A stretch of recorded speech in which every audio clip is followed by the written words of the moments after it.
Hello. Of course. Of course, when I go to say hello, I then immediately have to cough because, of course, we have to have stuff at the very start. But yeah, hello, everyone. Hello and good evening. It's me. It's Techno. And we are starting a little late because I had a little bit of DIY plumbing I needed to do when I got home. That it was very much a case of me going, you know what, screw this. I've been putting this off for way too long. I am doing this now. I am taking the extra time necessary to get this done.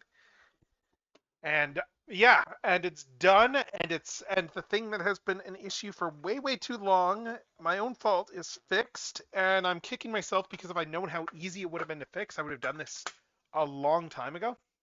But hey, it's fixed now, and that's the important thing. So, we are going to be doing some arting tonight. We are going to be doing arting just as soon as I blow my nose.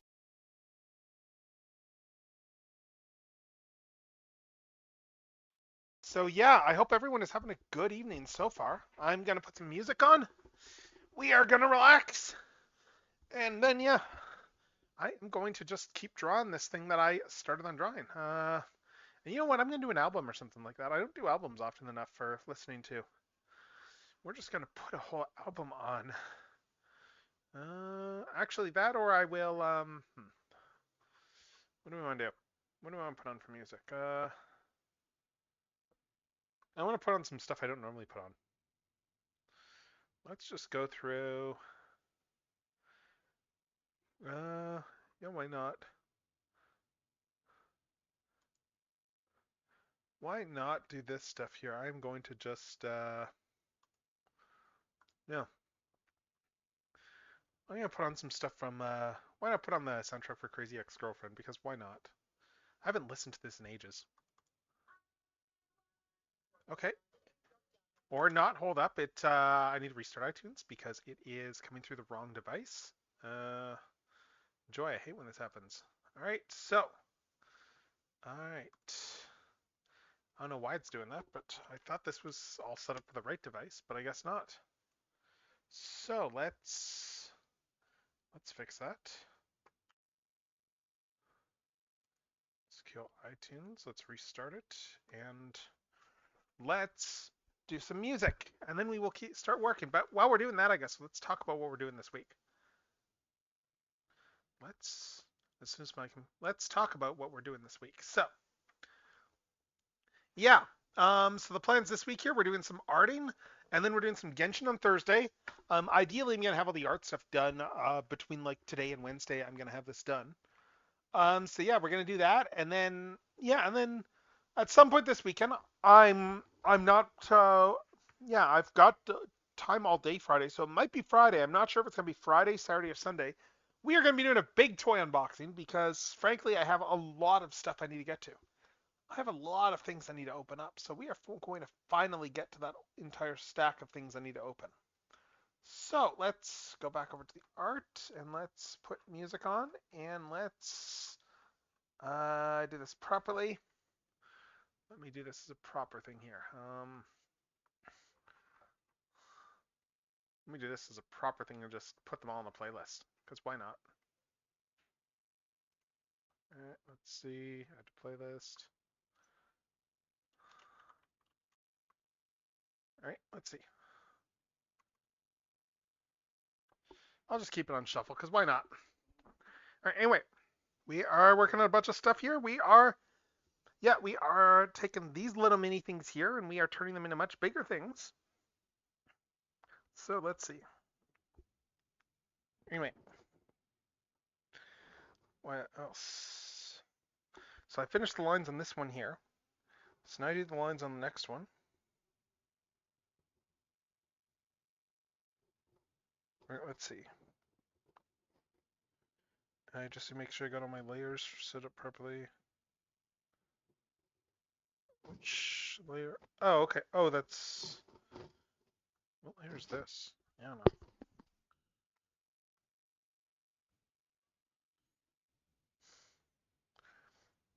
Okay, anyway. This one here. I'm just going to make a note for myself. Just so I know which one I'm doing lines on next.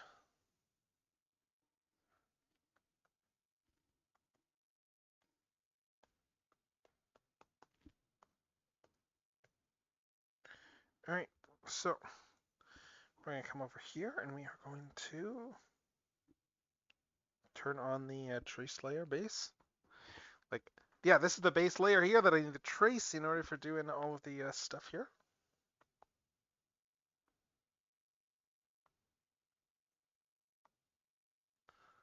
So let's, why is it not dragging this? Was my pen turned on? Or? Okay, what the heck? All right, anyway, let's see. Oh, I don't have mix it up and stuff on too. What the hell? I'm really not on my game tonight. Let's try this again.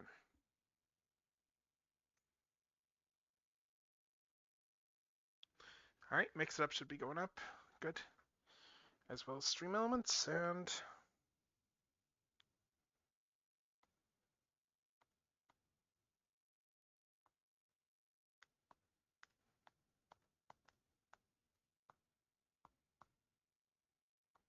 oh, it's because it's locked, of course, that's why. Duh. It might help if I don't have the layer locked when I go to move that line of symmetry over. And now that that's done, I can go and I can start doing lines here.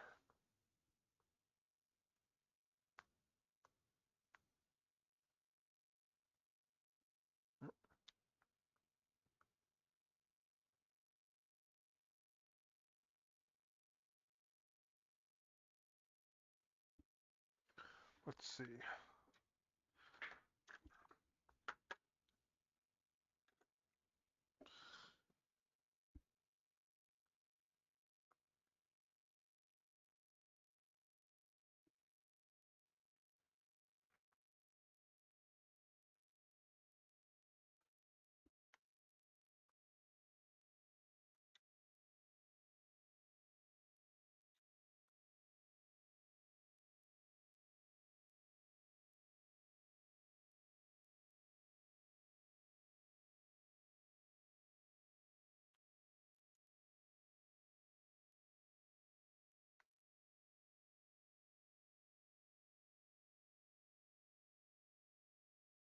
Let's see.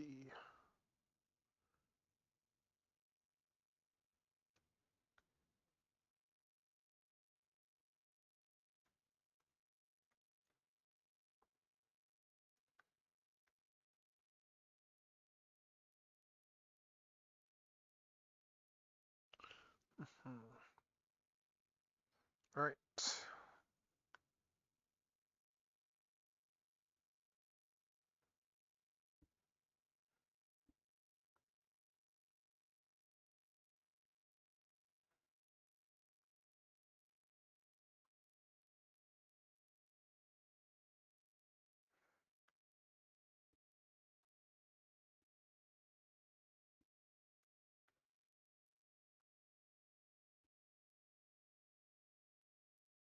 There we go.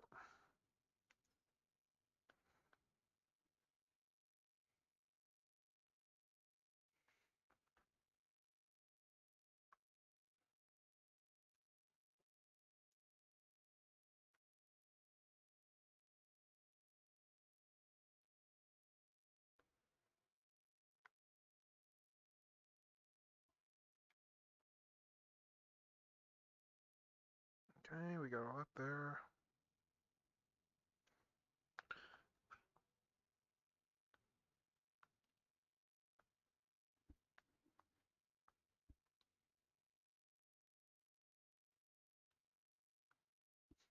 All right, I'm gonna need some stuff on my. All right, now comes the hard part here. Oh,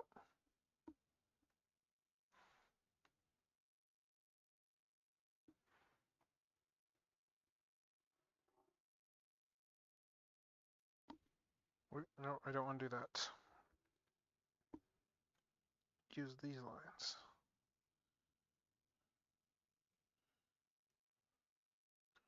There we go. That's better.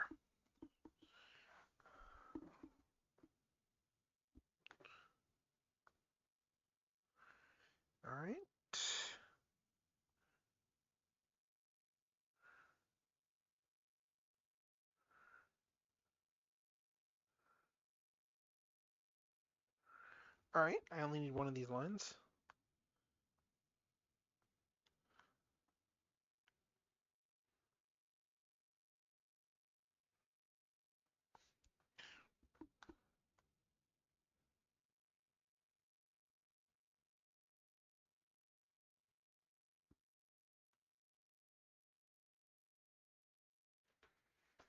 All right, yeah, some of this stuff I need to just manually adjust this.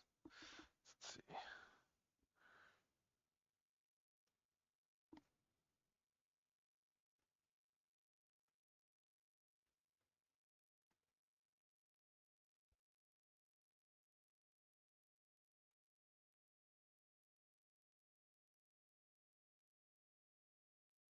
Okay, there we go.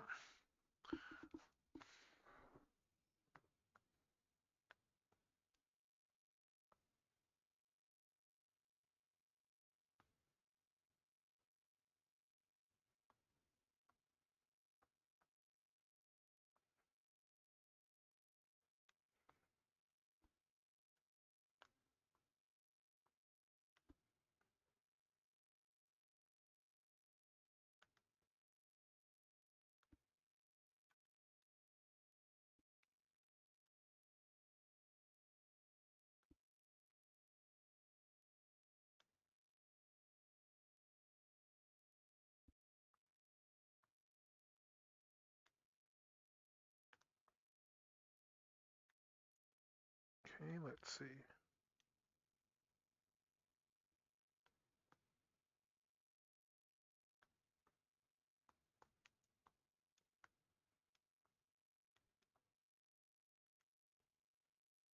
Okay.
There we go.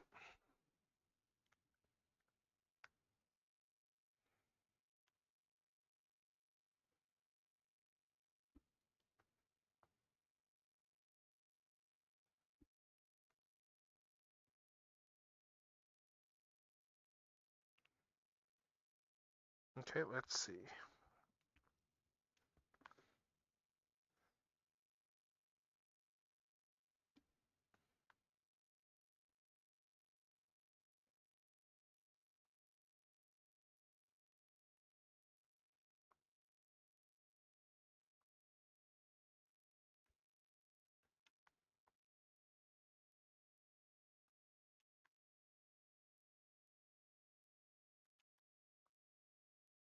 God, I love that running gag on the show there with the idea that that despite the actual actor's ability there, the actual character is actually a horrible singer, and we only ever just hear her in her own head.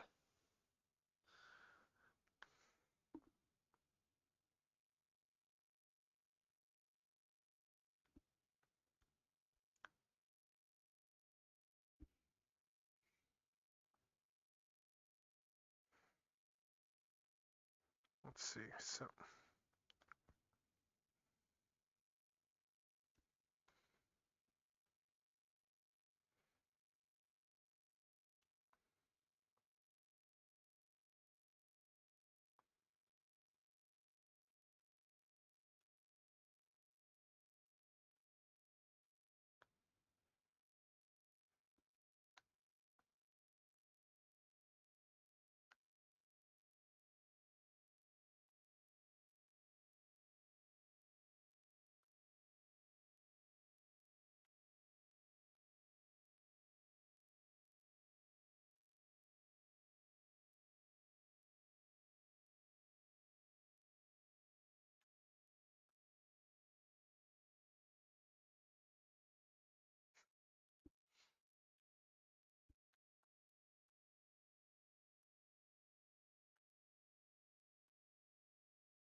Mhm.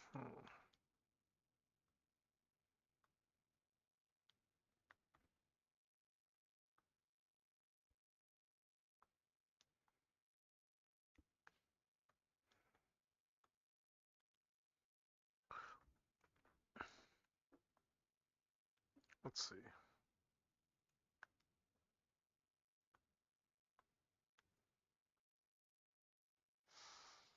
Hmm.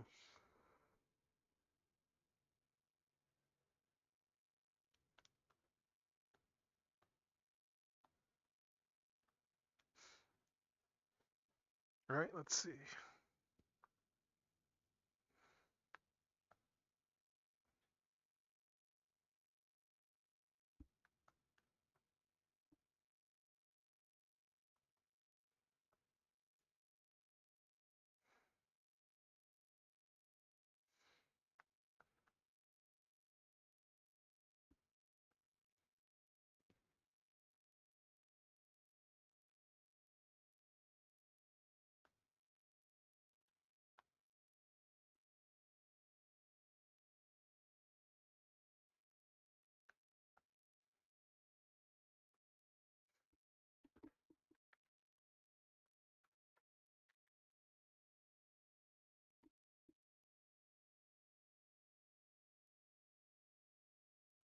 Oh,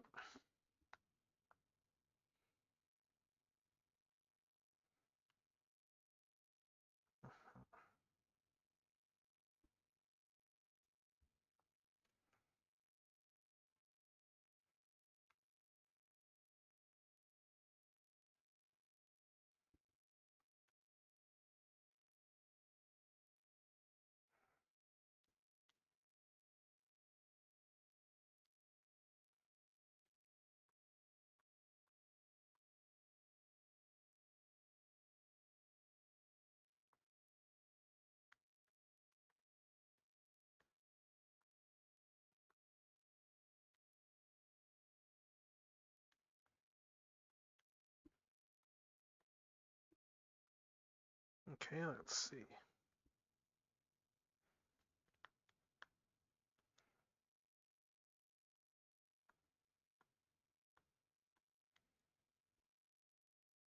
Mm,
uh,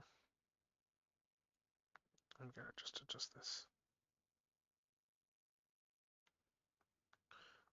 All right, this is the broadcast version of the song, which is the funnier one because of the censoring.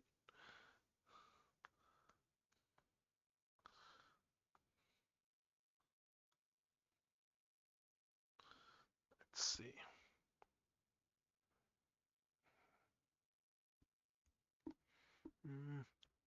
I'm just looking at my references for a sec.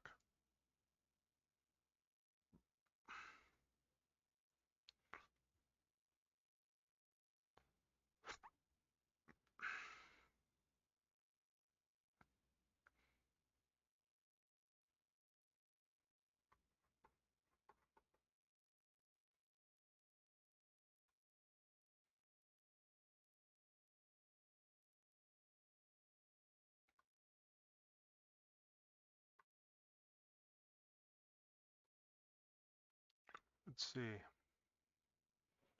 I'm just looking to see if I need to make some tweaks to this. I think I probably do.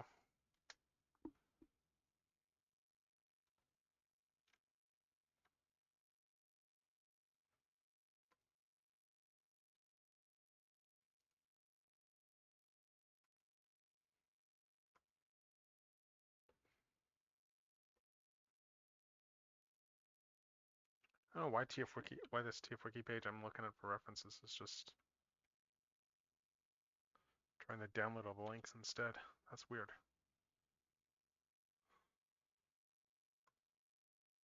I'm just trying to open a URL.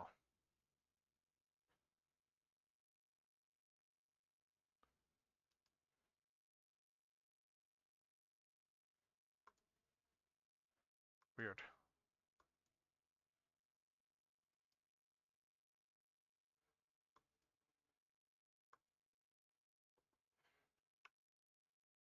Yeah, I need to adjust some stuff here.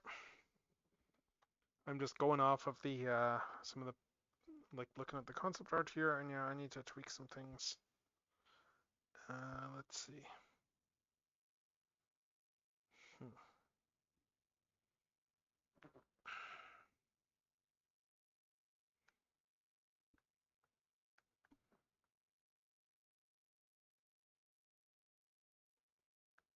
Yeah, put one there. All right, let's adjust some of these lines.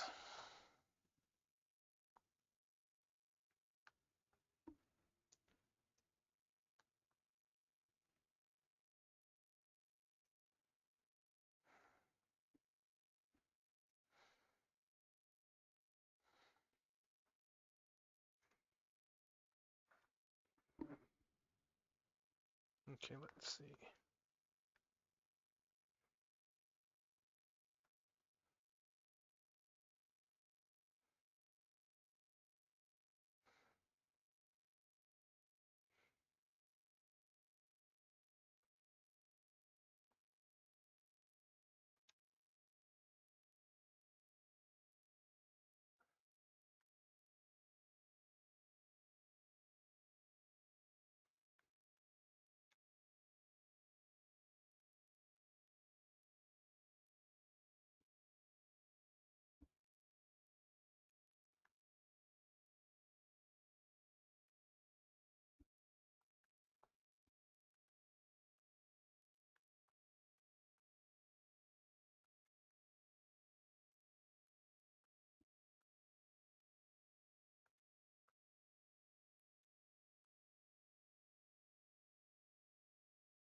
Let's see.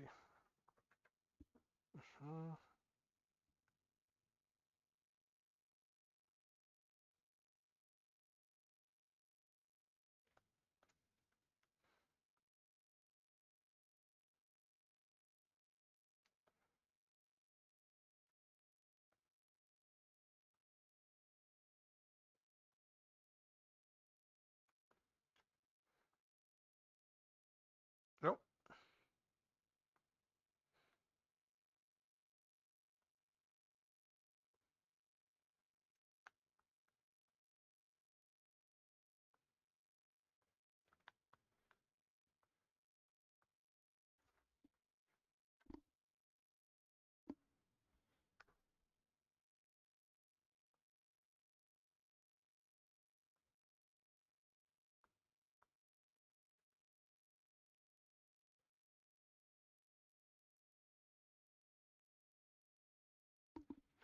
Let's see.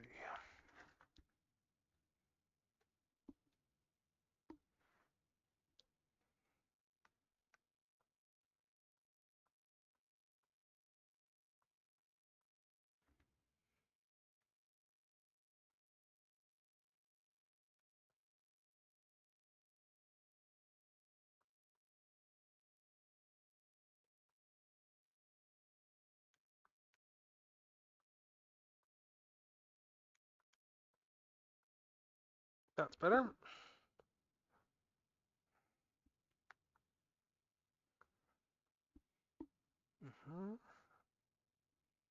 Let's see.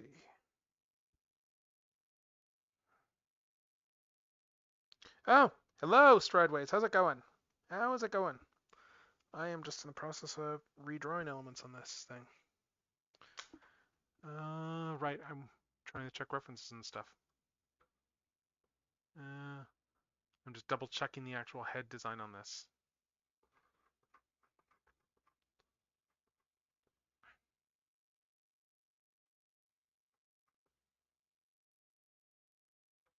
I think there's supposed to be a... Yeah. Yeah, we're just listening to Crazy Ex-Girlfriend stuff tonight because it's a fun show.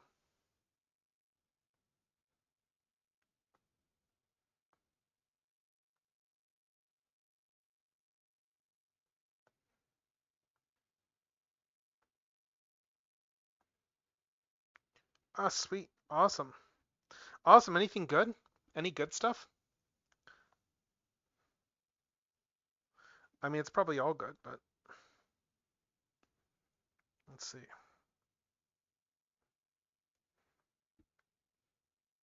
Hmm. Yeah, I've gotten a lot of the lines done on this one. I'm just tweaking things still.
Ah, oh, nice. Hashtag, sweet. Oh, Skybite. Yeah, nice. I'm waiting on mine to come in. Like, my Skybite should be coming in any day. It just hasn't yet. Like, I picked up my Heatwave today, like, on my way home. So I've got that now.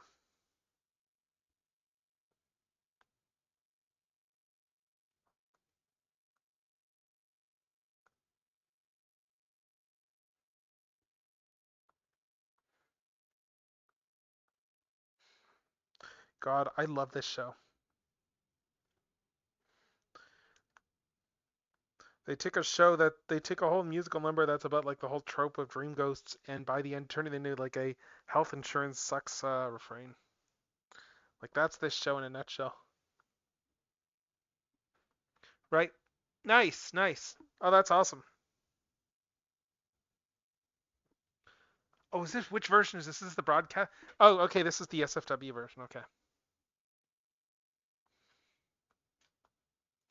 Because yes, there's another version of this song there too that wasn't on the broadcast that they released online, and it is not buttload that they say in that version.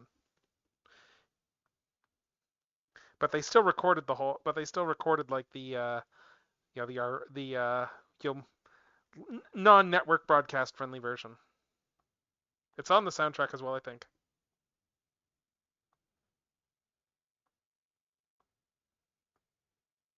Yeah, seriously, this show is so good.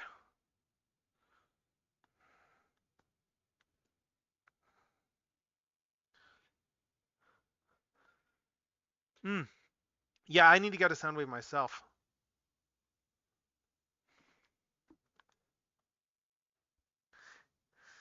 Let's see.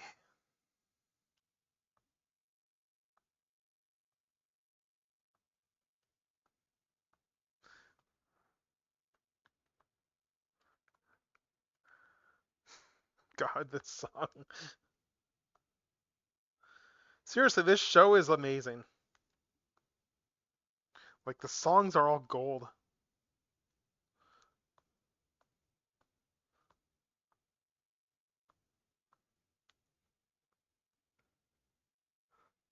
Nice.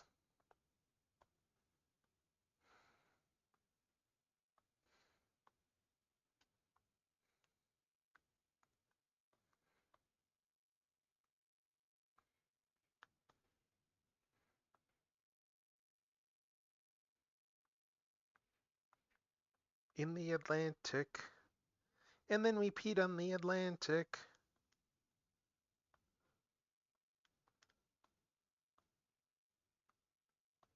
It's great too, because like all the cats are puppets.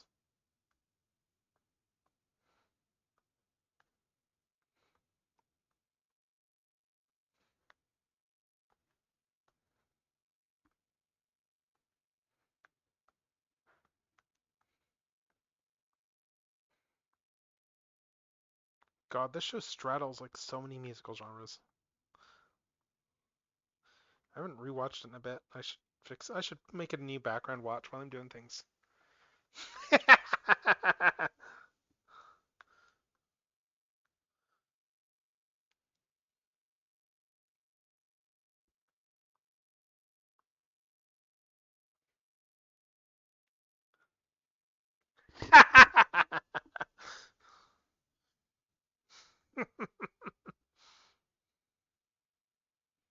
Let's see what else here.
Well, this is looking nice. Do I just... I'm just... Which layer are the lines? I want to turn the lines off just to... There we go. Yeah, just look at this guy so far. This is looking great. This is just looking so good.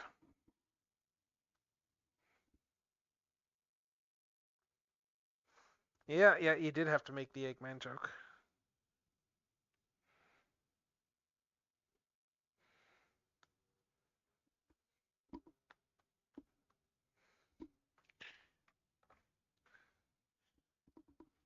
God. Again, this show.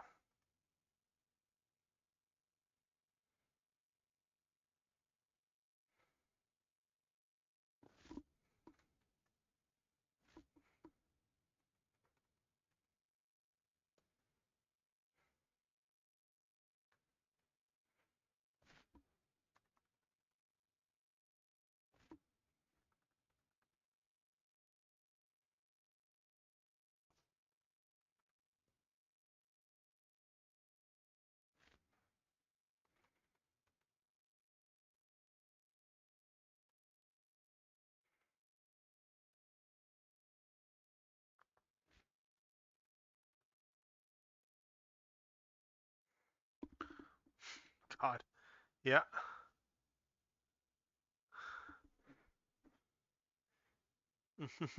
Oh, the Mimsy one, yeah.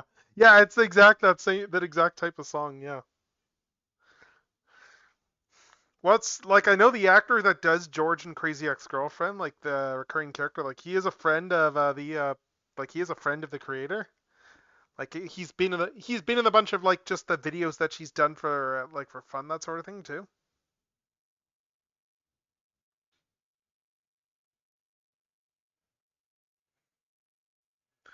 Because God, the video that she did for the Emmys was amazing. Was amazing. Like the musical number. No, it was for the Tonys. The musical number she did for the Tonys was kind of crazy. It's pretty good. About trying to do a get people together to watch the Tonys.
Like in this song too, it's the the part to remember, of course, in this song is she is singing all of this about her oldest son. Like when she is singing this song, like this is a song that is sung to her oldest son about her oldest son. So it's like yeah,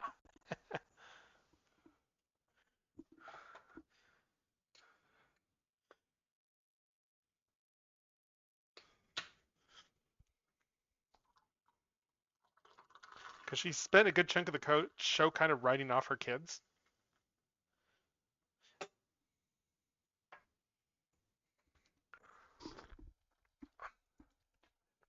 and then the last season, the oldest son is like, "I'm joining the Peace Corps," and it's like, wait, what?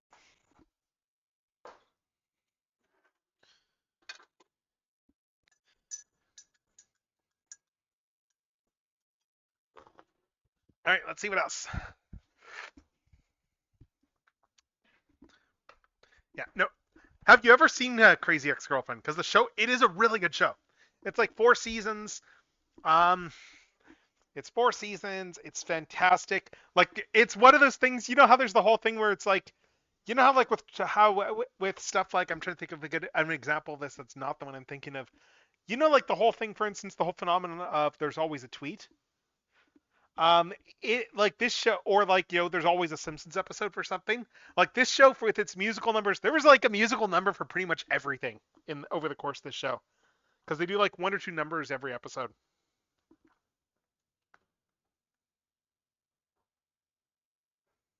and they got a lot of really good like musical guests too. Like they got a bunch of Broadway people in this show.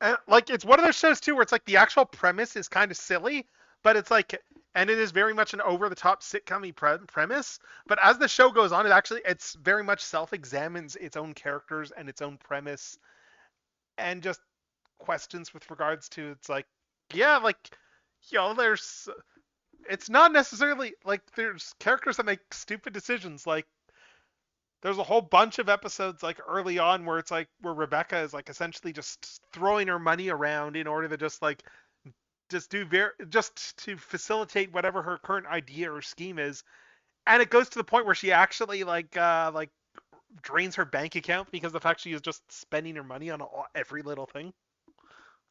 So it's like there's an actual consequence to her actions.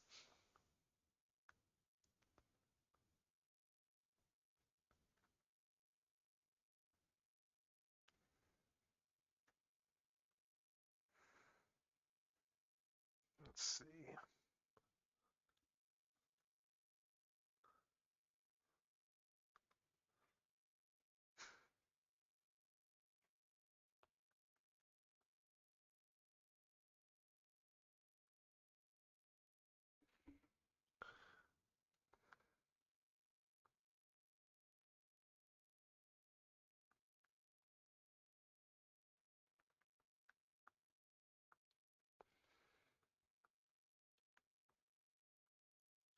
Yeah, seriously, it's like yeah, Rachel Bloom is genius, and then I'm still mad because the fact that still a little mad because the songwriter for the series, the main songwriter Adam Schlesinger, um, genius. That man is a genius, and he was also unfortunately a victim of COVID. Like yeah, he is. Yeah, so that is what I'm really pissed off about.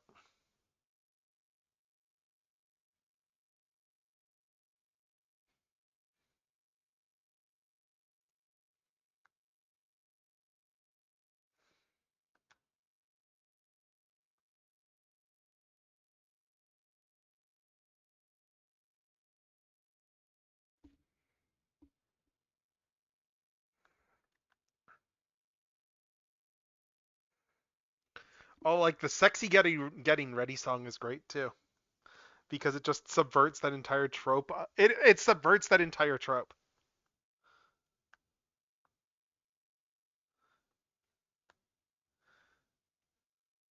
But God, the level of dark this song gets.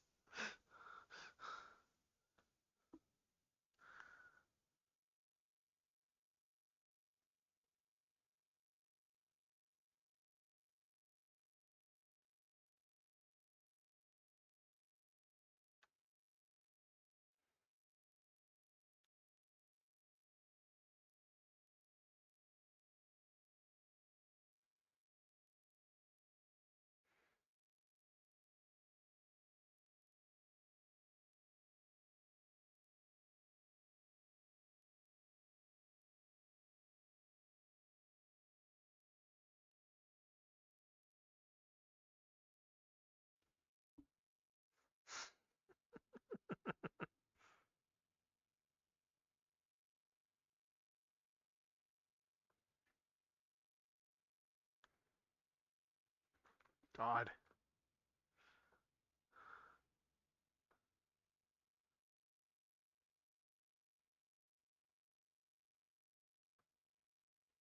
just so unhinged this number.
Nice.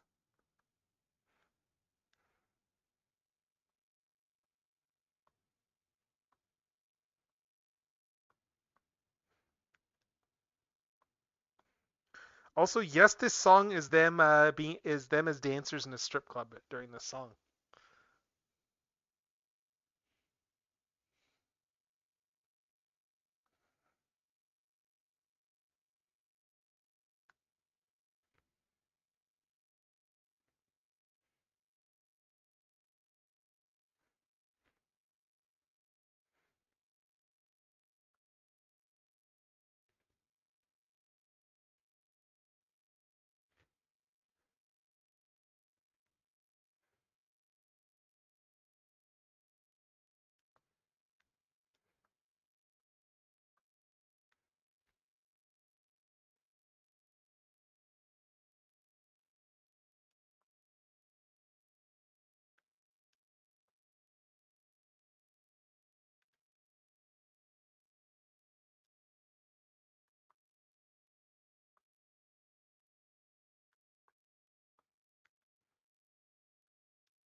Let's see.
As I said, there was a song for everything.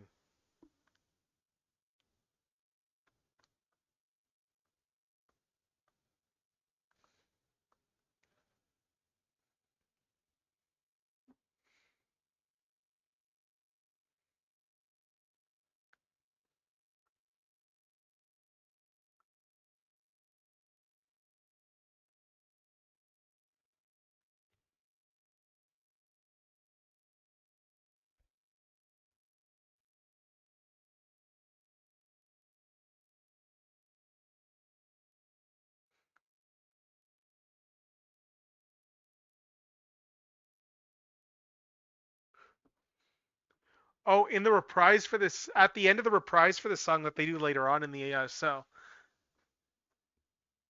there's a great bit at the end. There's a great bit at the end of this when. Hold up, I'm just grabbing a sip.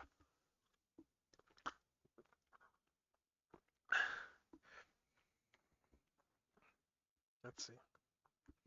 Um,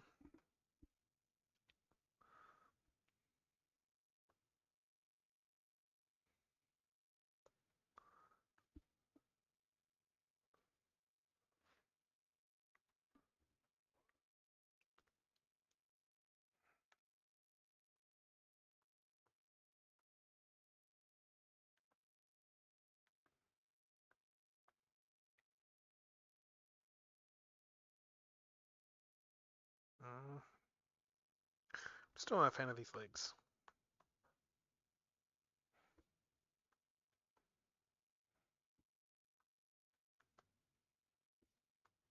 But yeah, like for when they do the reprise for the Les Mis parody there at the very end, with about them having won somewhat, at the end, because BJ Novak does cameo during the song when they bring up his name there.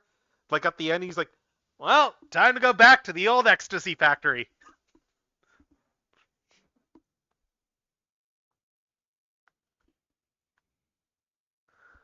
Let's see. Uh,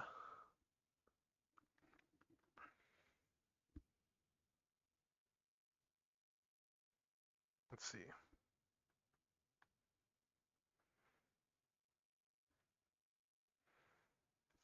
The demos are fun for this too, because they have demos on the CDs, like this one here.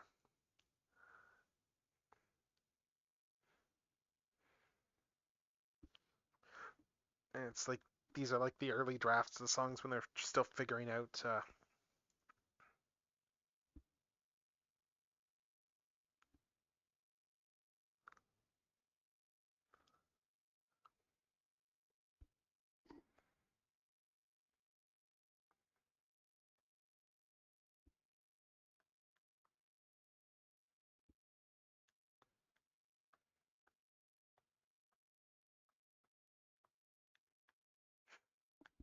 God.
Yeah, the demo stuff was great.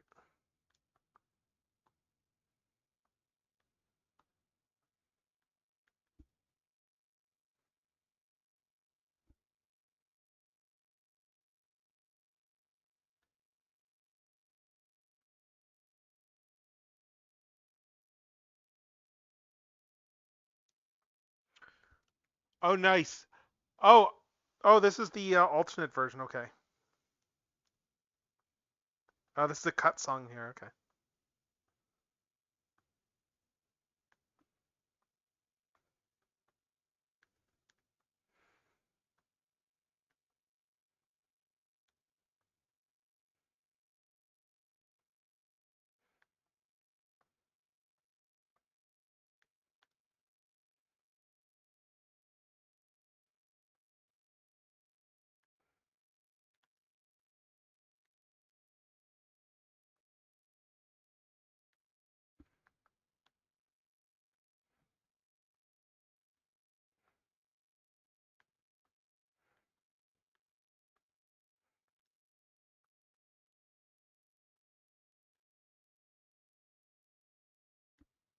Let's see.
Yeah, like the person who did the series here, Rachel Bloom. You may or may not have heard some of her stuff before, because she did a lot of comedy skits like before she got her show here. Like she was probably best known before. One of the things she was known for was doing that. There was a song that she did that was about her, that was done like in the vein of like kind of like a Britney Spears-ish type pop song. Like she's full on wearing the Britney Spears schoolgirl outfit at parts in the song, and she is singing about how she wants, yeah, about how she want, like in in more in in stronger language, how she wants author Ray Bradbury to have sex with her because she loves his fiction so much, and that is like the song, and it is hilarious.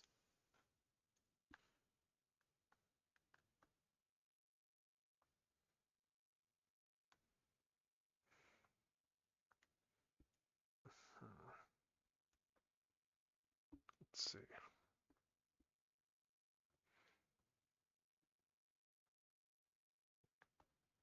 Oh, this one. Oh yeah. Oh yeah, this one.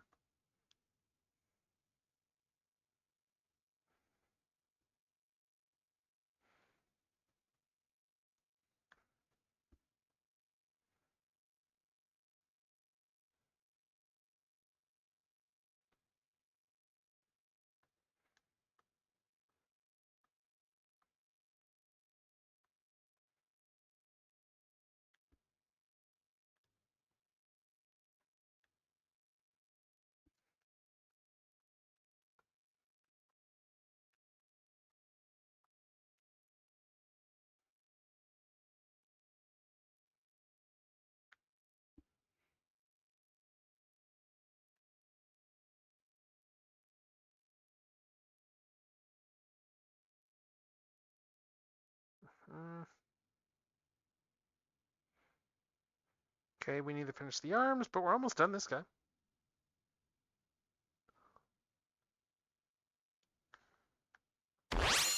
Oh, oh, no, bot. Hold on, let's kill this.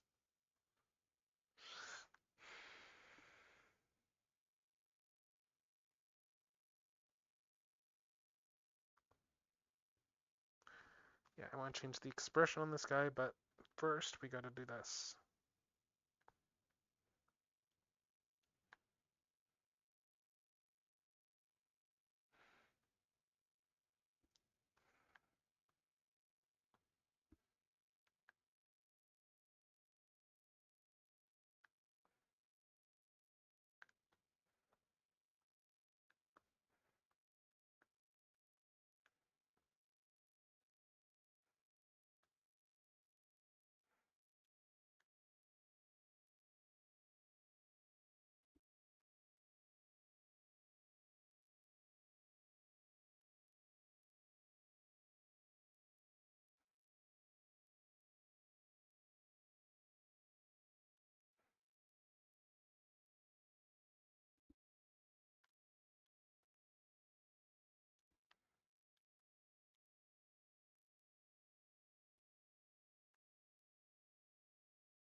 Let's see.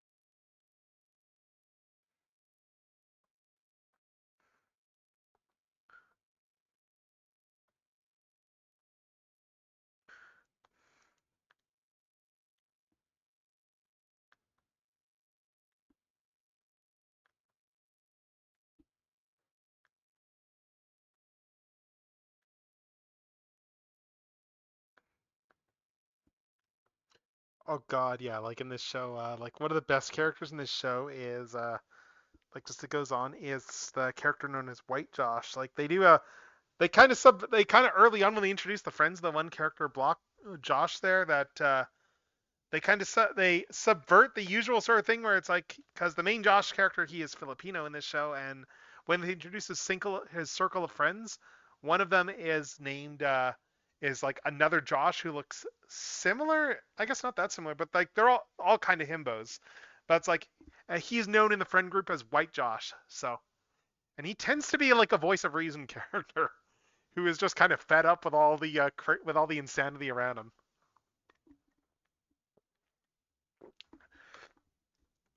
That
Why is this arm off center? Weird. Did I delete lines I wasn't supposed to?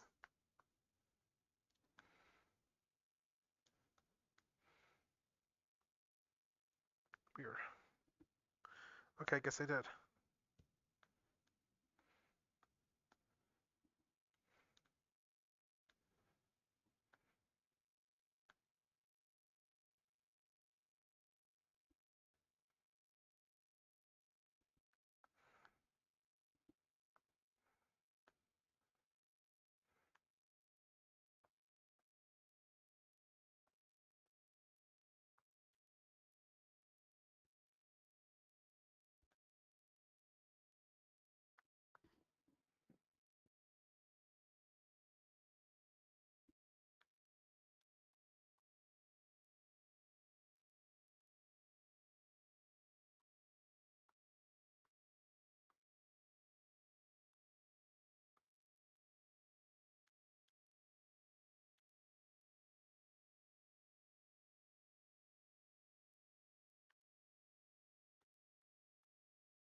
Okay, let's see.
Let's do it this way.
Uh-huh.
Okay, I think this is pretty much done here for the art on this one here.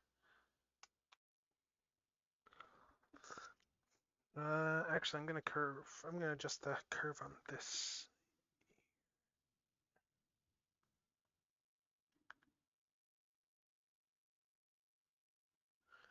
Let's do this in here.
Okay, let's see.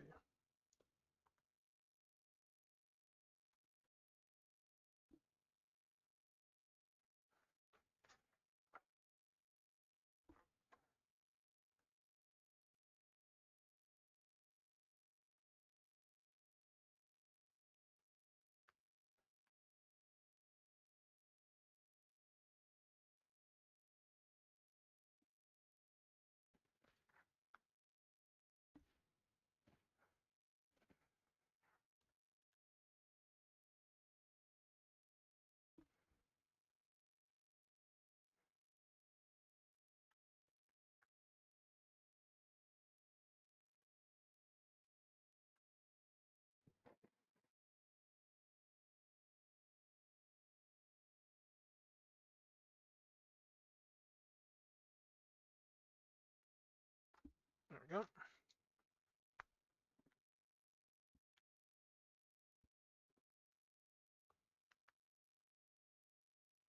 There we go.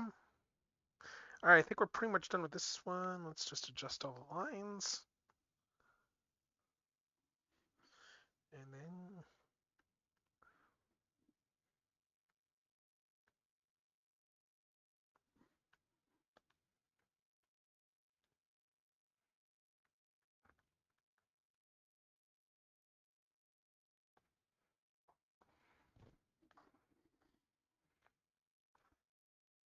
now I just need to go through, trim all the cruft out of these lines.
Okay, let's see what else.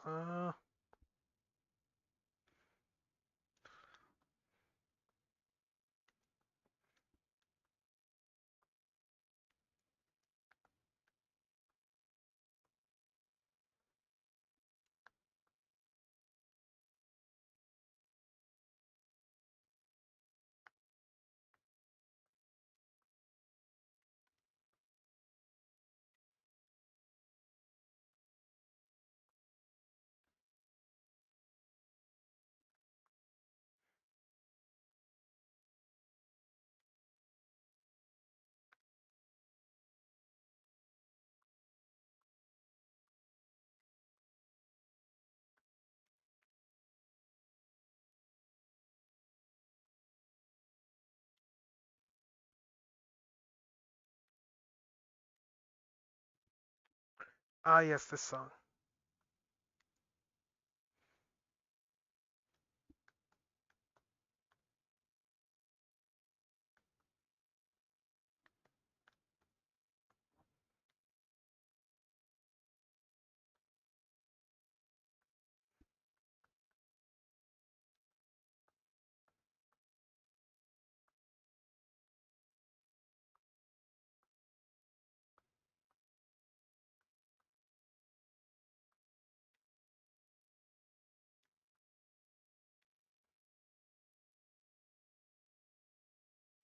Okay, I think we're pretty much done on the lines for this one.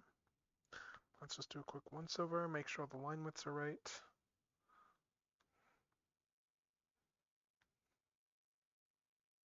There we go. All right. So we got the basic colors on him done. Got the basic colors on this one done. Excellent. Let's see.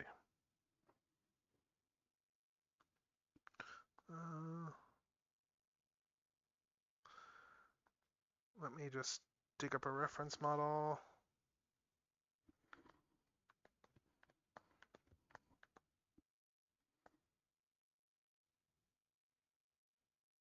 Yeah, I just want some reference here for colors.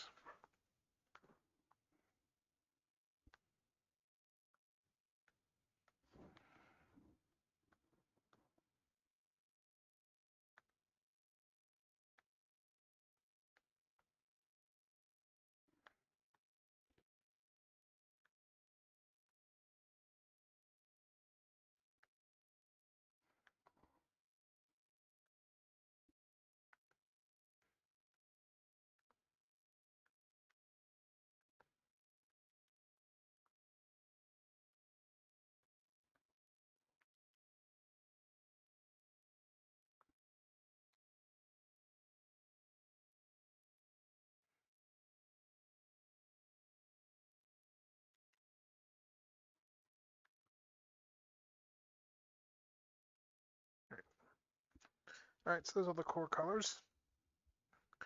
Let's see.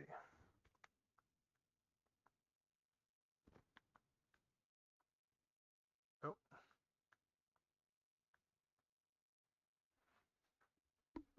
All right, I need to adjust this eye expression.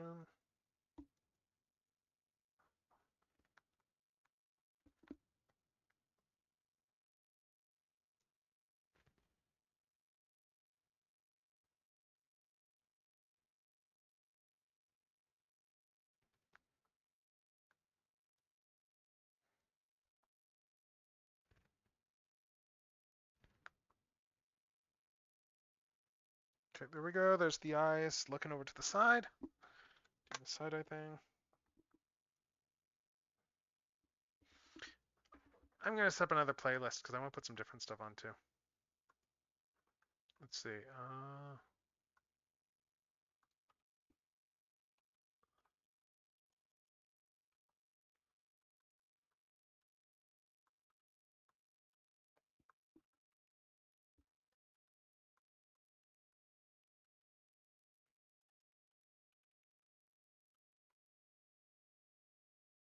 Let's see.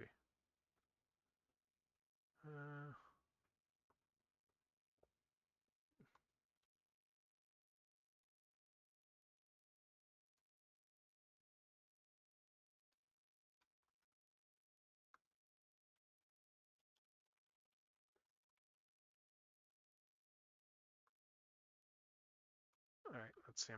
I'm just throwing another album together. Let's see. Where's that other one?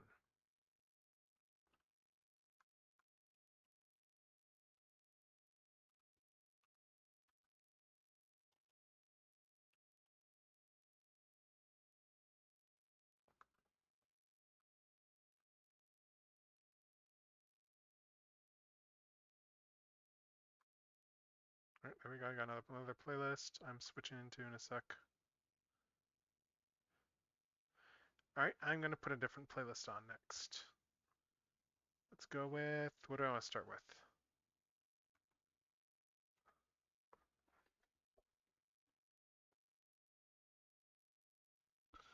All right, there we go.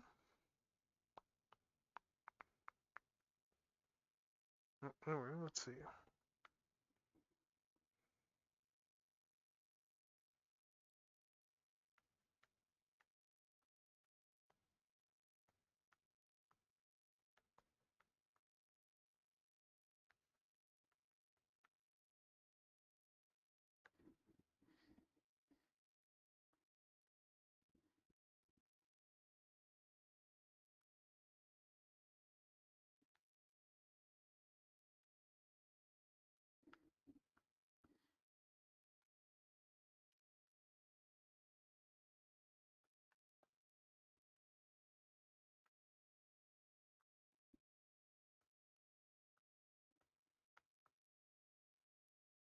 Hmm.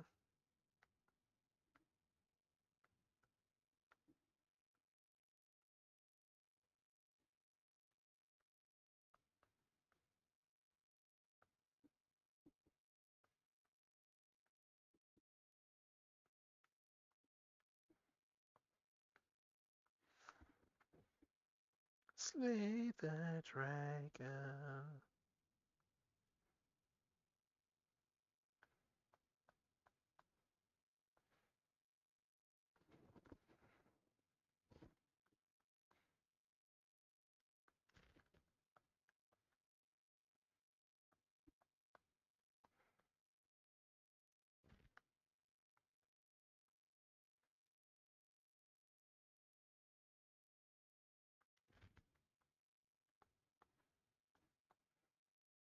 He breathes fire.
Let's see.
Where's my reference?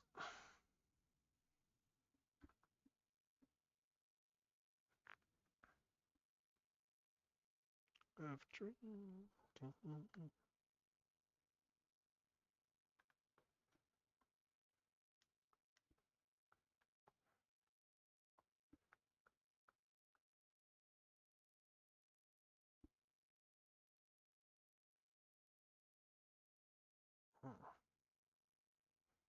Alright, we almost got this colored.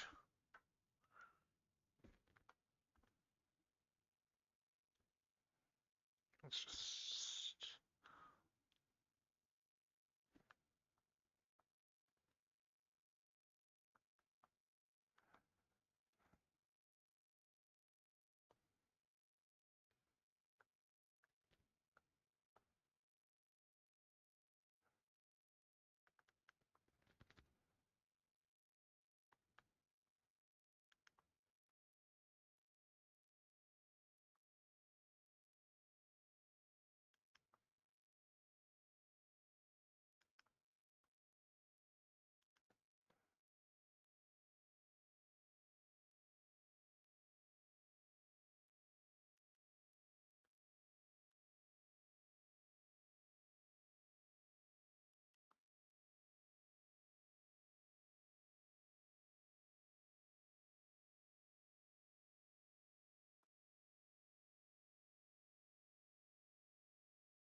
Alright, I just need you the eyes and... Oh, I guess the nose.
Okay, let's see.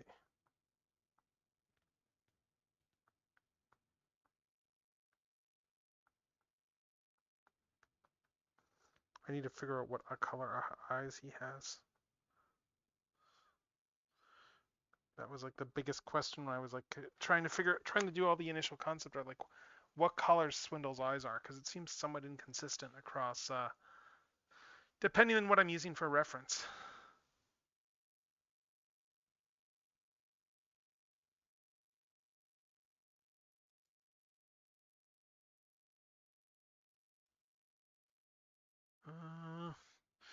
I think they are yellow. I'm really not sure because they're yellow in the Power Links version. That's the thing.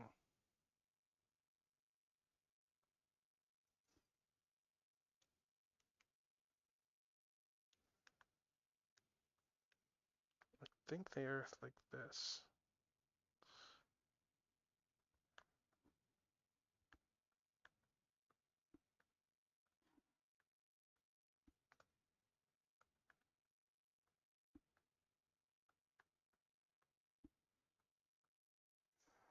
Let's see. And I think this is... Let's see. I'm just looking at references again. No, I think the area in here is all this color too. I think this is all still supposed to be this color.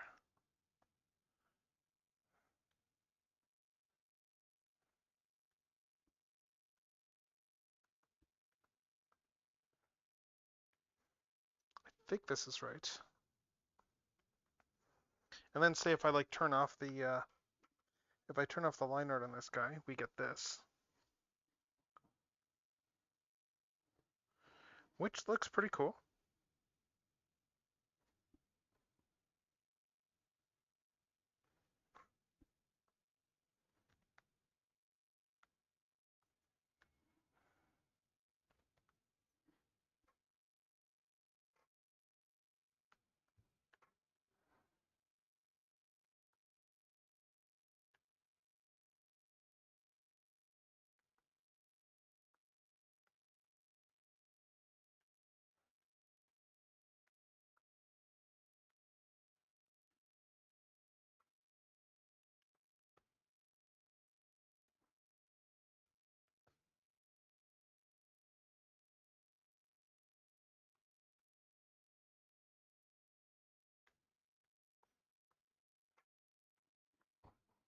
So if we turn that off, this is what we get here.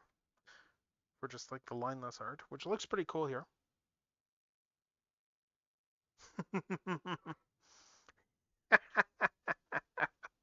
I saw your remark there. Let's see.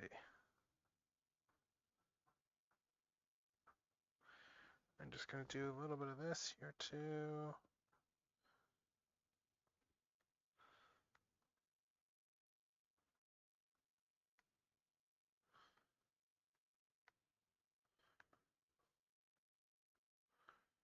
Just do some quickie.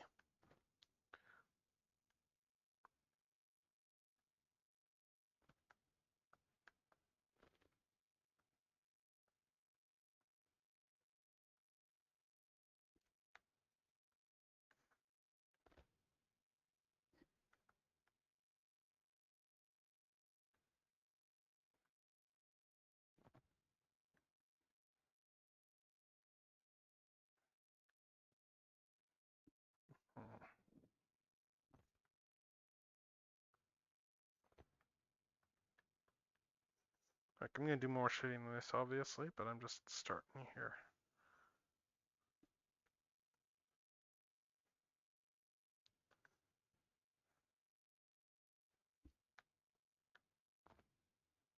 Oh, and I missed some detail here too. I need to do the seats.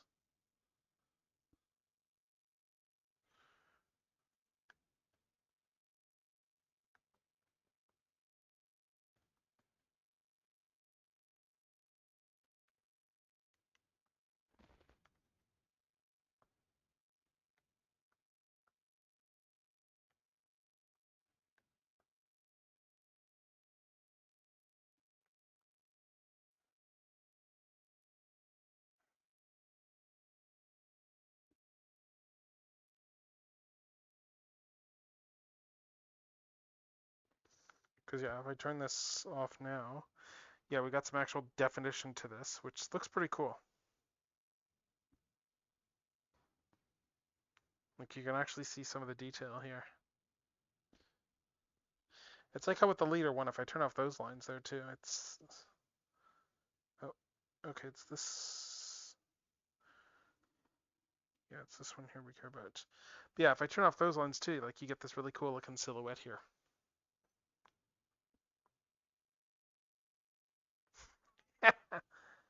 Yeah. I get it.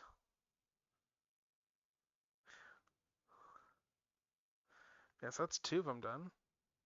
Like, I'm doing them like this because I think I'm gonna go for like lineless, like a more lineless style for the art there, just to try and give them a bit of a more rendered look, so that they look a little bit more like their CG renders.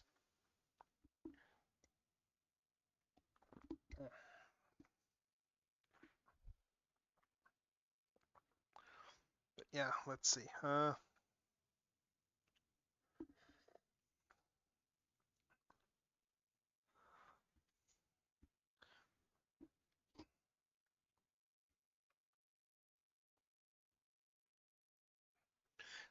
All right, I'm gonna refill my drink.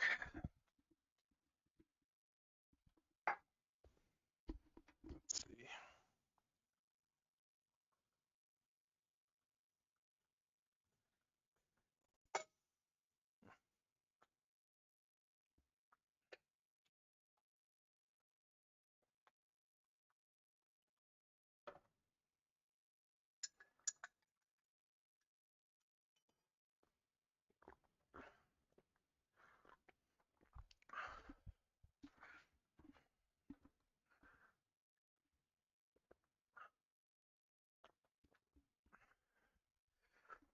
Let's see.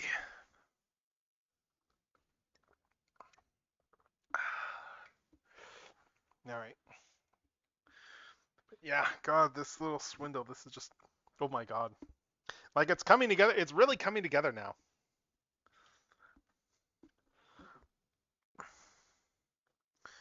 He is really coming together now. This little guy.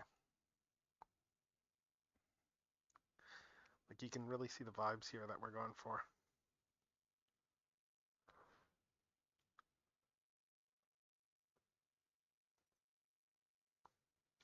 Like it's gonna get clearer and clearer like the more of these that I do.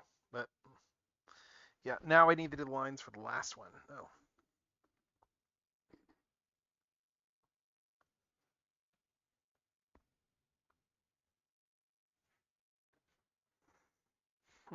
Hmm. All right, so you got the last one over here.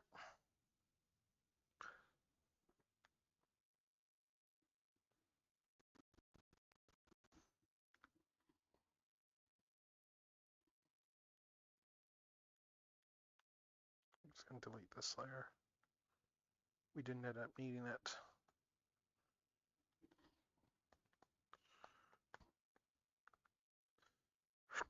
All right. Let's see. Last up, we have Crumple Zone, who is the smallest of these Minicon minions. He's the smallest, but he also is compensating for the fact that he's the smallest, so he's actually technically the tallest.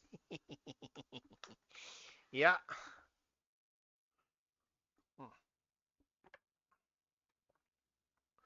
I'm just gonna go take a quick. Like, I'm gonna do more coloring in these as well, but I'm gonna do probably my coloring more so on the desktop. It's a little bit easier to do all the stuff on my desktop there. Let's see. I'm just checking some stuff quickly here.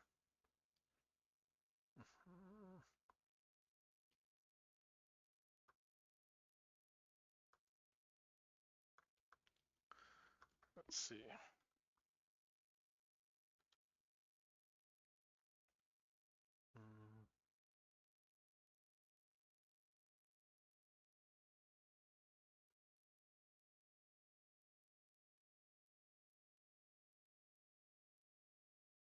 Let's see.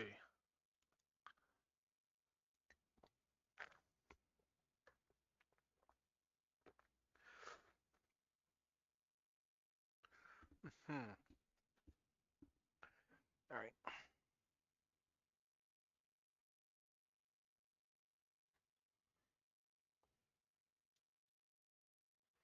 All right.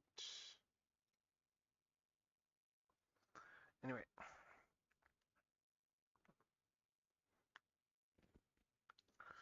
Let's move you out of the way. And then let's start in on this last one here. Let's do this last Minicon, and then we will start doing all the fancier lines. All right, so I need to copy where's the line of symmetry?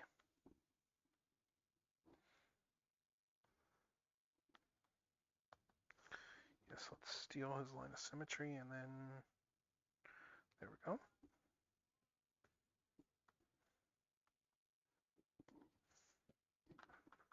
All right.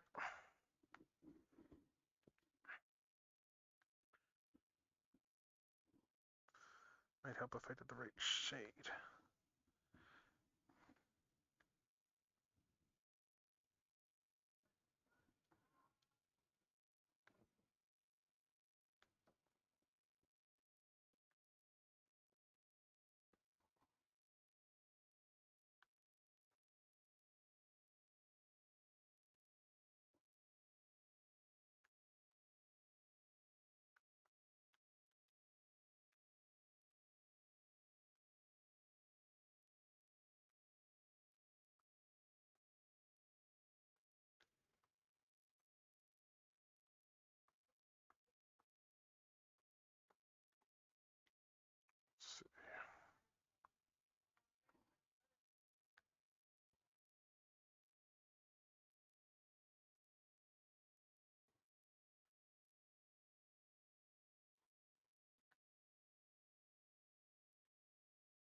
Alright, let's see.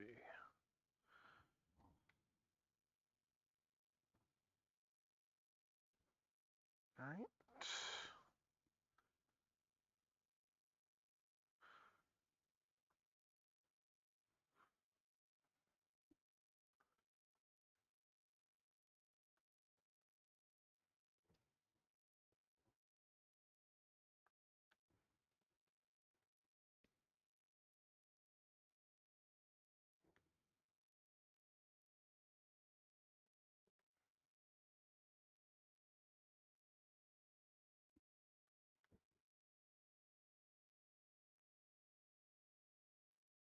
Let's see.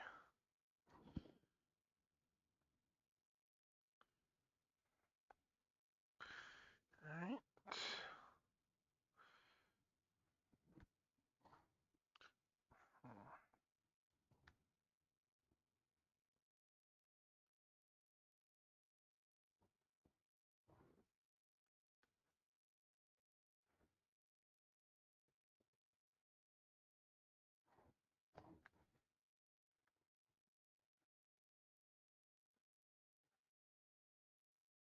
Let's see.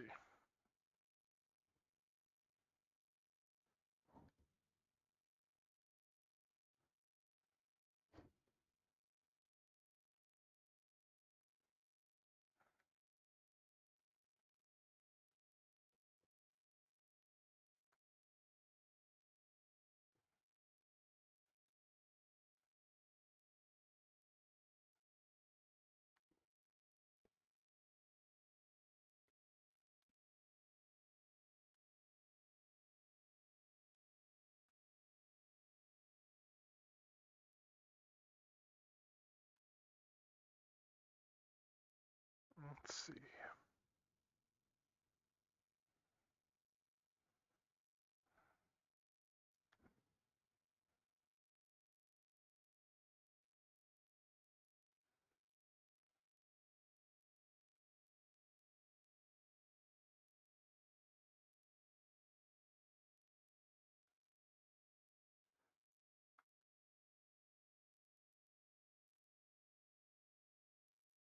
Hmm.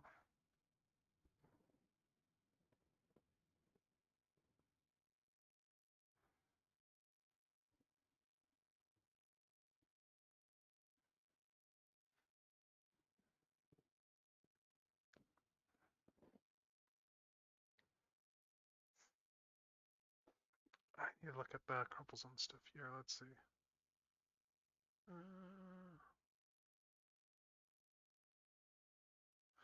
I just need to like make sure I get all the detail right on his legs.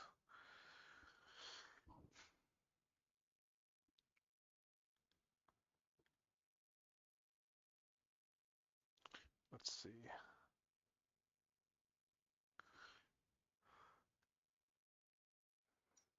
Oh, I need to adjust some of this stuff here.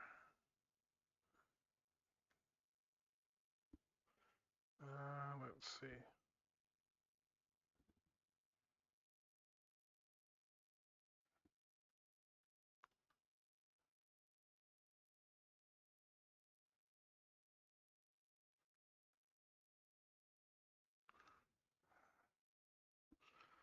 Let's see.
If I recall correctly, I think she mentioned that this song was written like when she was like depressed at one point. So she just wrote like the most saccharine song just to lift herself out of help lift herself out of depression. Which hey, that's a strategy.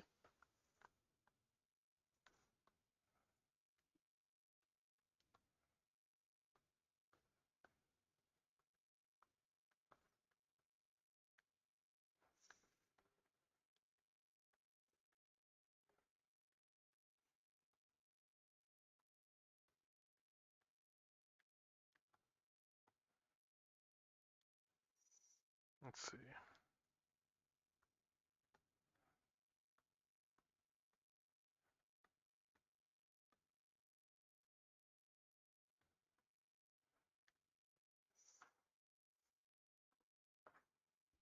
Hmm.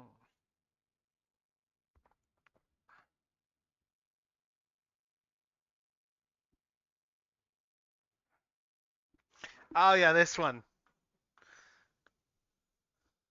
You might recognize the lyrics for this one.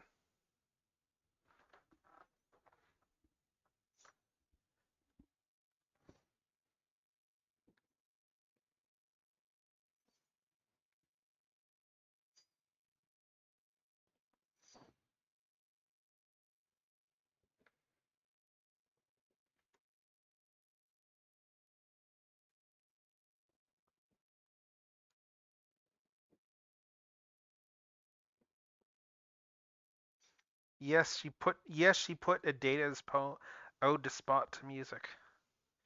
It's great.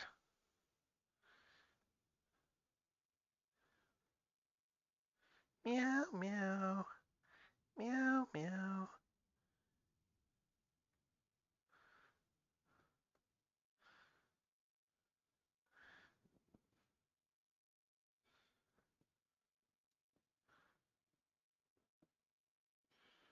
Yeah,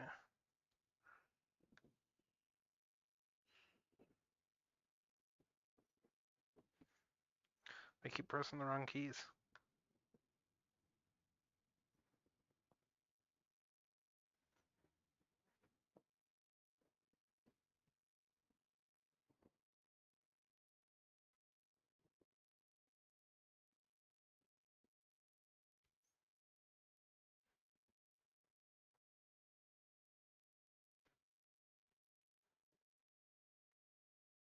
Oh, I thought I put that one on lock.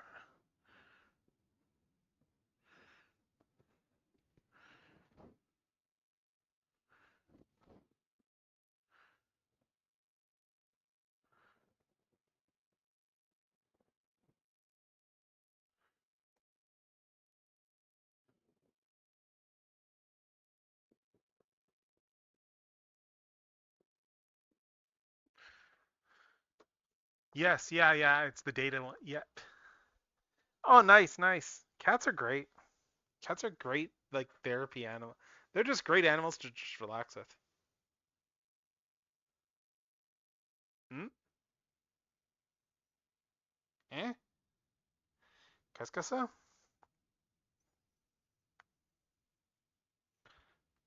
Oh! Oh, I get it now.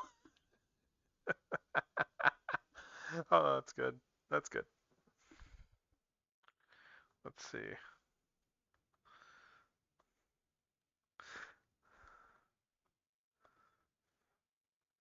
Honestly, what would be fun to do is to try and find a way to get Work Sage into. Yeah. I get it now, but it would be fun to try and find a way to work Sage into like Sonic 3. Honestly.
I haven't picked up any Sonic books in a bit. I really need to do that. It's weird. That's probably the longest time I've gone without like having read any Sonic comics. Well, I mean like sorry, the longest time probably in how many years? How many years? Probably like half my life.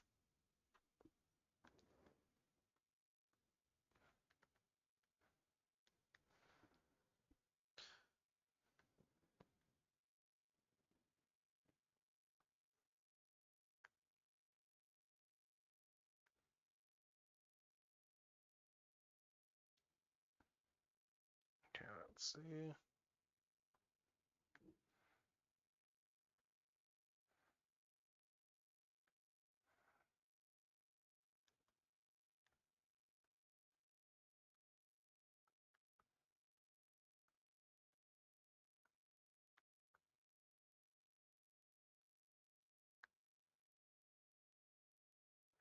I think this one was about the mutiny on the Bounty, if I'm remembering this.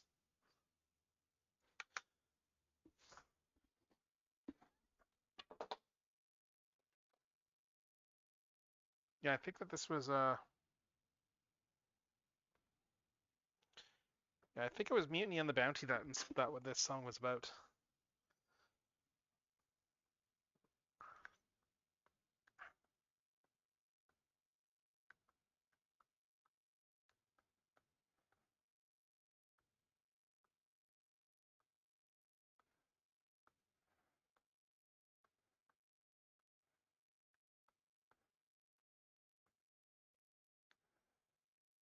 Because like they captured like they captured that whole crew eventually, and they like hung them all like years later, like after they yeah. Oh yeah, yeah. Booming Man is like mostly harmless. He's very much a mostly harmless character.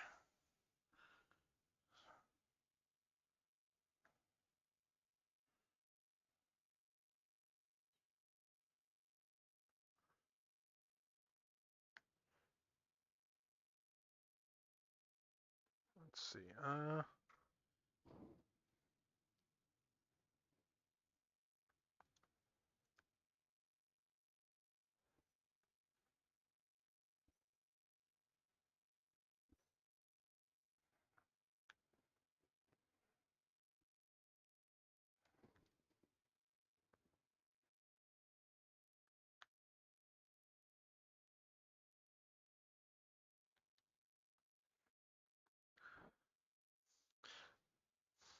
I mean, he even fights animals. He even fights animals. That Eggman. So I mean, you're not wrong.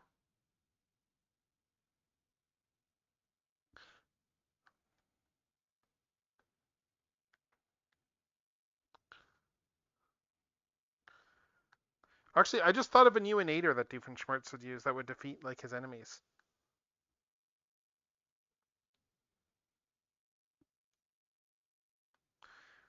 Like the government funding innator or whatever, where it's like you just essentially you call the entire existence of their animal crime fighting division into question by leaking it to the press and just go and they just put them in a position on the back foot of why are we training animals to take out innocent pharmacists.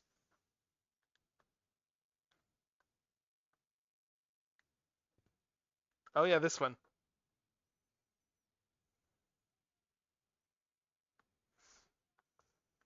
Oh yeah, this one's the fun one.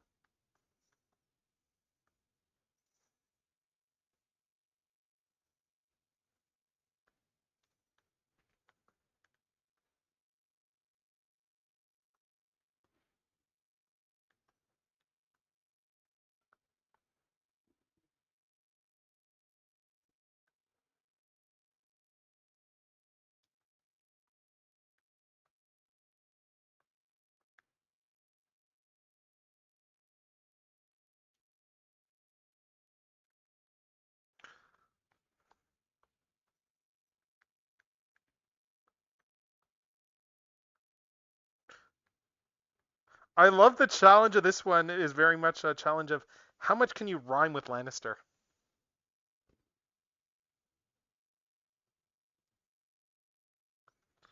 Like, she does a pretty good job of finding as many rhymes as possible.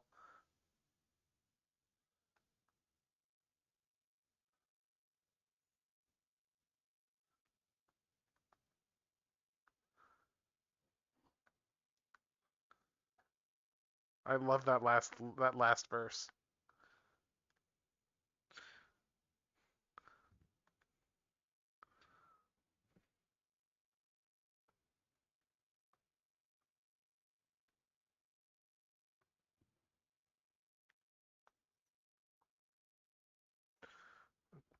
Let's see, so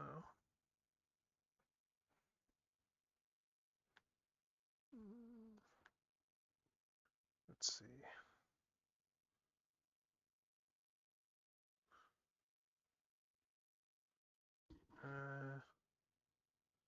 I'm just making sure I got all these lines right here because this is tricky. Some of this.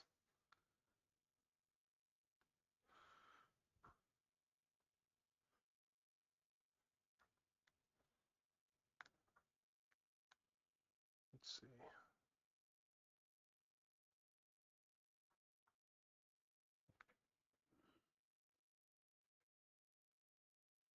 Yes, that was Charles Dance's character. Yes, Tywin was great. Tywin was like the realpolitik character in the show that actually understood it. Like, he wasn't the only one, but he was very much the character who understood how you actually run a functional government.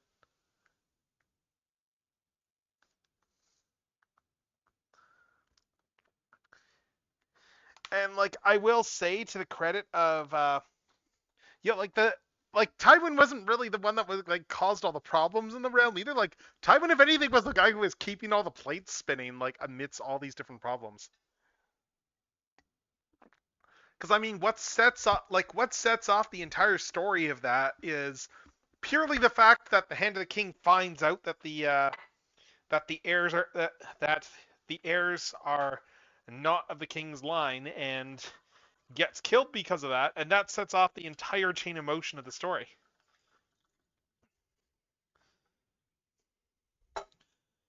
Like, the entire Civil War is entirely about yeah, the entire Civil War is like just based on the fact that the queen slept with her brother. That's like the entire the entire conflict of that show just spins out of that. It's kind of nuts.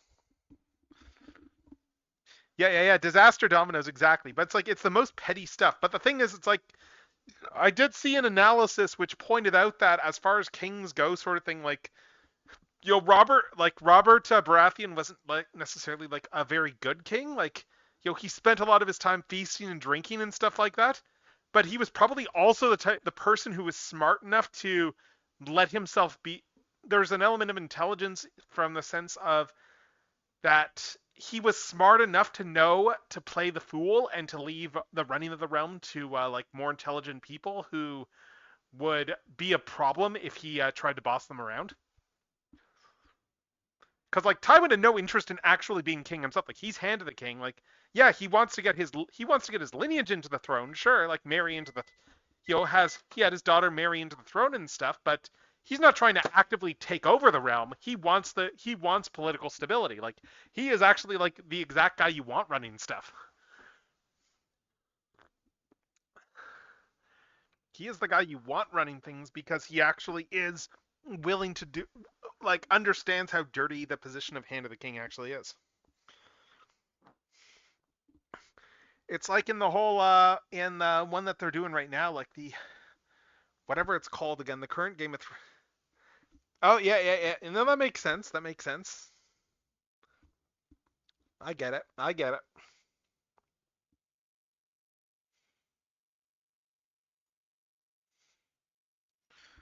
Let's see.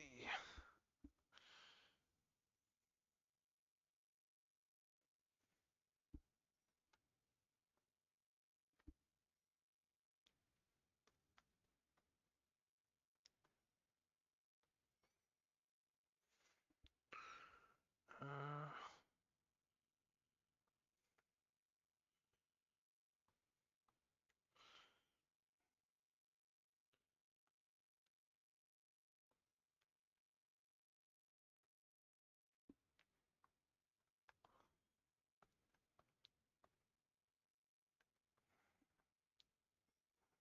Alright, let's see. Mm,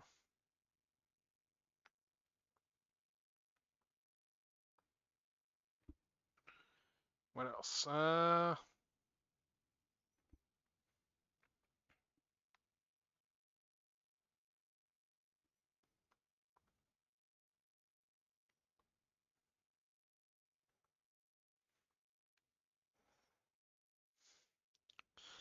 Okay, I think that works for like just the tiny little helicopter legs. Gives him some booties. Yeah, yeah, yeah. Yeah, I know exactly what. Yeah. Well, I mean that's the thing. Like Charles Dance's character, like he's an eco-terror. He is a nihilistic eco-terrorist, but it's like who kind of like sets a lot of stuff in, but he's not actually trying to destroy the Earth.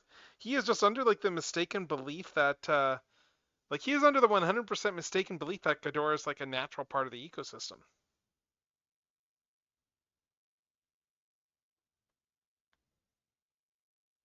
Like if he actually knew Ghidorah was an alien, he wouldn't have been releasing Ghidorah.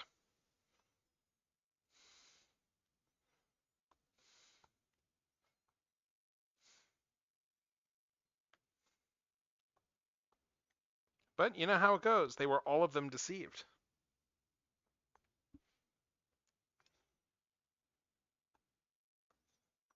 Or, I mean, it's Mothra. Everyone loves. If you don't love Mothra, there's something wrong with you because everyone loves Mothra. Like seriously, I question anyone who doesn't love Mothra. Like just in general, because Mothra is awesome. Mothra is like yeah. Mothra's motivations have always been Mothra has always been a selfless kaiju even from day one because like in the original like in the original the reason Mothra attacks isn't because like Mothra is just like there is intelligence behind Mothra there because Mothra is just trying to rescue like her fairies.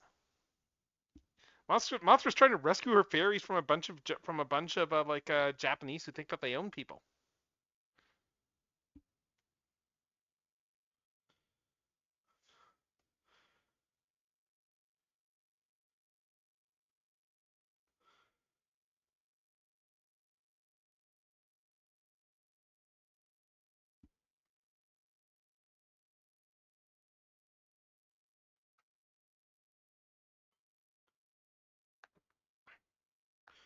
Oh yeah, the point of this one was just to do a song in a minute.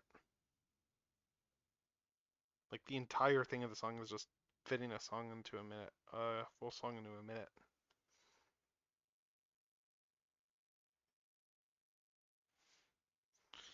Let's see.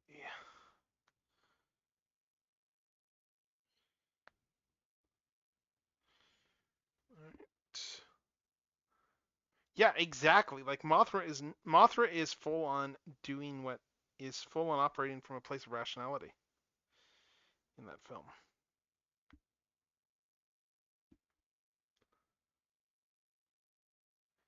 Oh, this is the Ode to Spot that was on the other album that she did, right? Right, because she's got a couple versions she did this.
Hmm.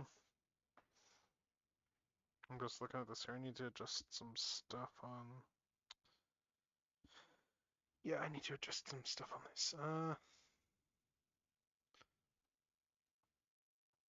Yeah, as I said, it's Mothra. If you don't love Mothra, something is wrong with you.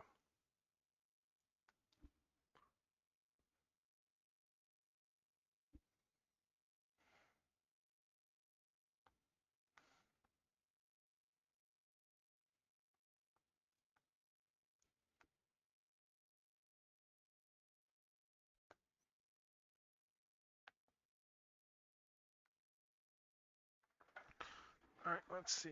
Oh, Ghidorah is great in that film. And they kept like the overpowered power levels that Ghidorah has too, didn't they?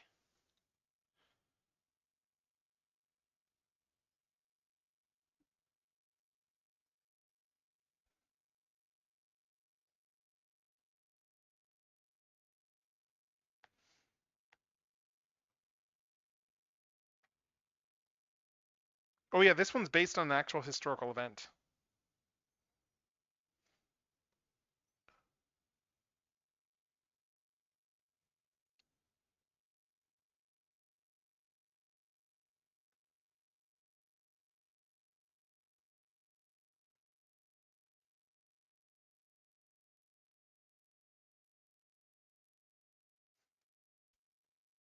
Like this was an actual disaster, like a whole giant of like vat of molasses or whatever, like like just ended up just flooding like the town or whatever.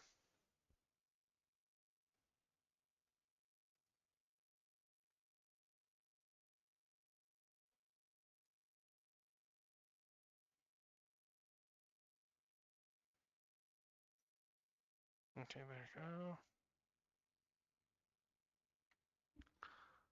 Let's see.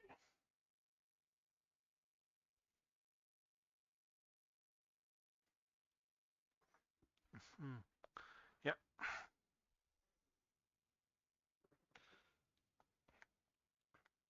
Yeah, it's the Boston molasses flood. Yeah, that's what this song's about.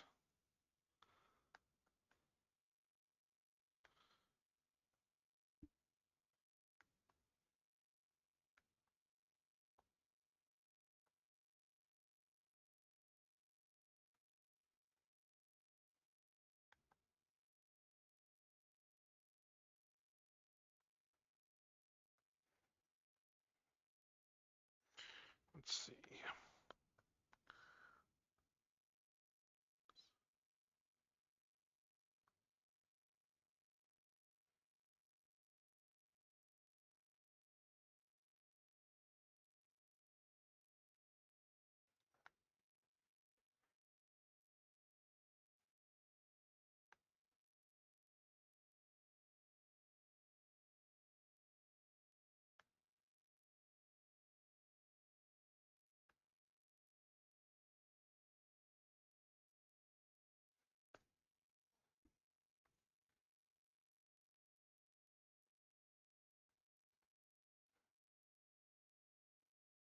Hmm.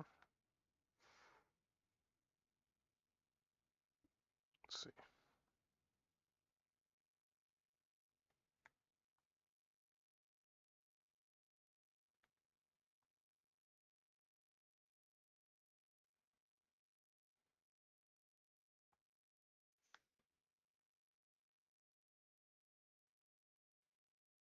Hmm.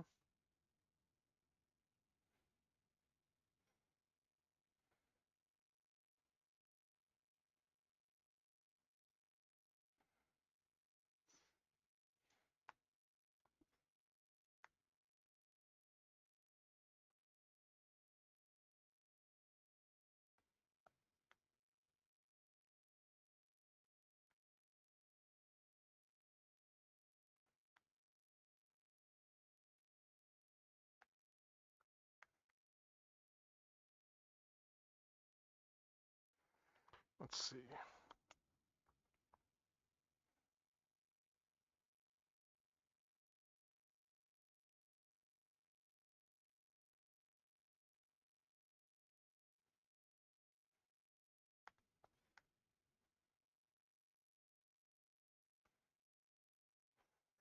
Hmm. Yeah, the Minicon port. I'm gonna just copy those lines over from Leader 1. Let's see, just it's the same scale because this is me and I'm nitpicky about stuff like that.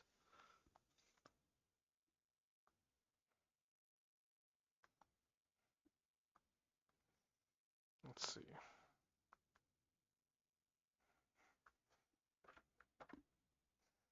Let's grab my keyboard again.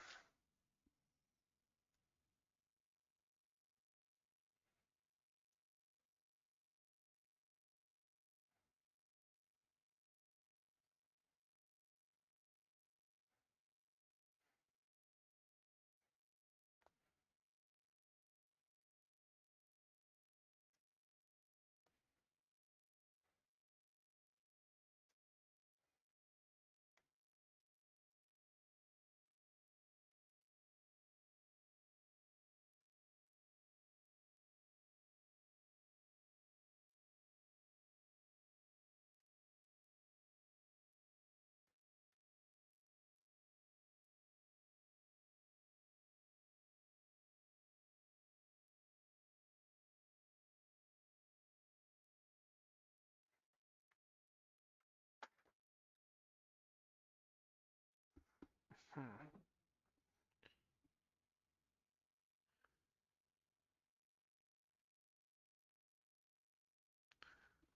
Hmm.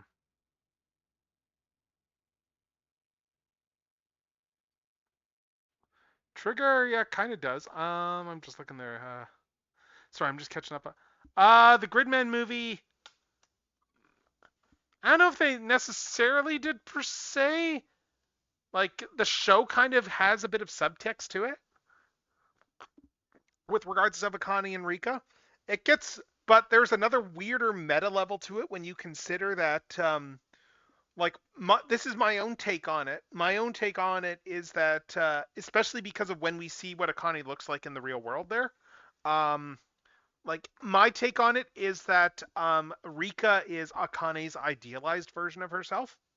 Like Rika is the girl that Akane wishes she was. Like the popular girl, the popular cool girl who everyone loves. Because that's essentially yeah, it was as early as the show, but that's my read. That's my read on how on Rika, just based off of like the very end when we see like her in real life, because of the fact that like Akane's got like the same general hairstyle as Rika and stuff like that, but like the real life Akane. Like that's my own personal interpretation though, so like take that with a grain of salt, obviously.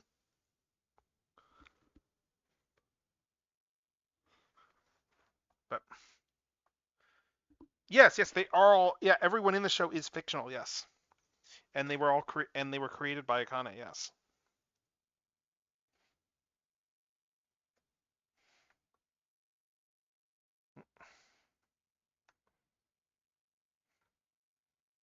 Yeah, she is their god.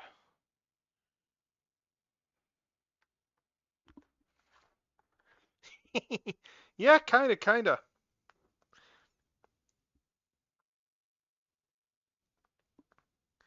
And then for most of the show, until like the very end of the show, like there's the whole element too with where Yuta's in a weird space, considering that he is possessed by Gridman for pretty much the whole show. So like when he does show up in universe, he doesn't actually like remember the events firsthand because he wasn't actually conscious at the time. Gridman was using his body like for that whole show, but Gridman did not remember that he was Gridman until like the very end. Like he didn't remember that what he'd done and all that stuff. But yeah,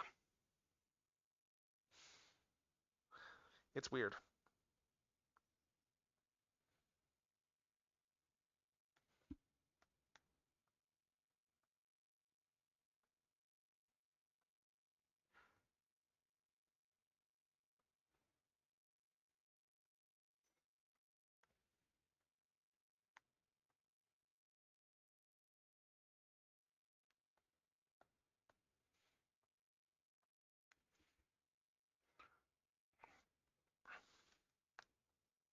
But yeah, like the music video for the Gridman opening is technically meant to be canonical, I think, like set after the events of the show, if I'm remembering correctly.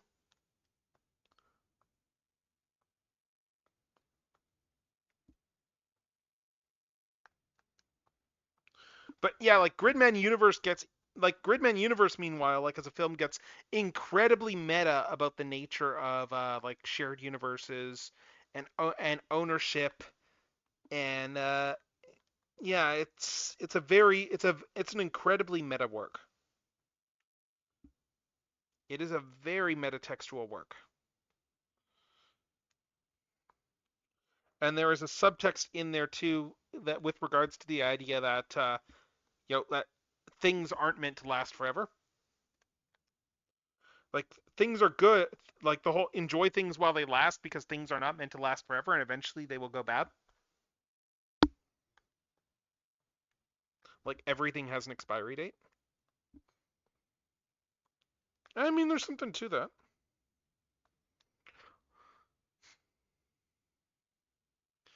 Let's see. Oh yeah, you know what I should do tonight? Like during stream, do a quick. I'm not gonna do that right now, but because we had like I'll do this once I finish this art. But because we got a new Hasbro stream today, I mean that gives us that's some stuff I can actually talk about in terms of oh hey, we got a whole bunch of new reveals. So like just to talk about like the new stuff that we got revealed there, because we it's like to their credit, a bunch of the like there was very much most of the stuff in there was stuff that we'd already seen because of like Takara. Like Takara had already shown like a lot of the stuff, and some of the other things had leaked.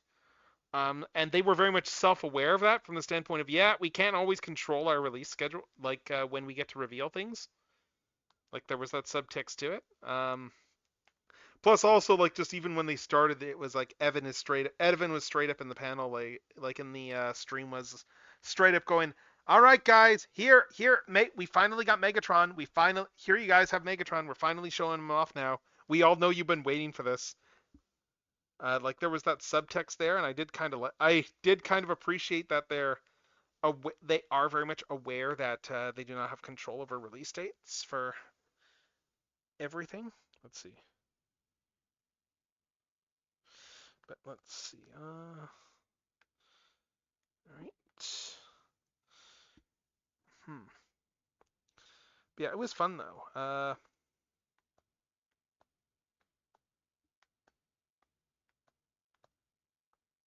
Let's see. Yeah, like there were some good reveals there. Yeah, I'll talk about that stuff in a sec. Once I finish up here. Once I finish these lines, because we are really close to being done all the line work on this. Main line work I need to do after I erase is really the asymmetrical stuff. So for that, and some of that I'm going to be copying over from the Leader 1 one. Some of those lines. But God, like I'm just loving how this is coming together so far. Right, I need to draw the little hands still, but let's see what else. Mm, Actually, you know what? I'm gonna follow this a little bit and give him these. Oh, I know. Yes, yes. I'm gonna touch on that because yes, you're right. You are absolutely right. Arachnid does look amazing. You are absolutely right there. I can't believe that toy's a deluxe. I can't believe they did that as a deluxe. And that was full on.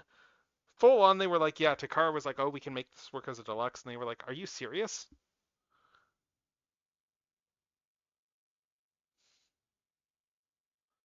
Let's see.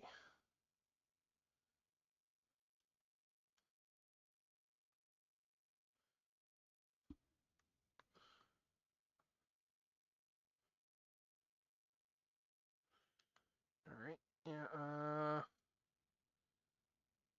Actually, no, that's. I'm gonna redo this.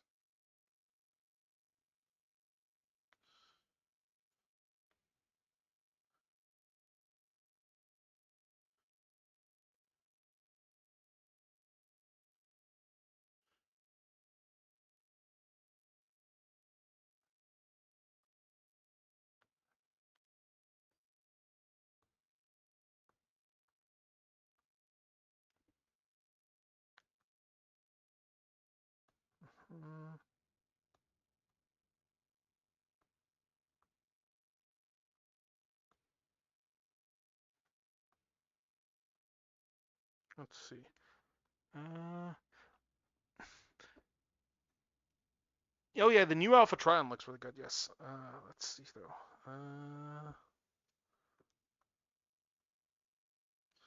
Yeah, I will talk to all that stuff in a second. Once I finish the line work here, I'll start talking like about like all the new Hasbro reveals. It'll be a good break from drawing all this stuff. Let's see.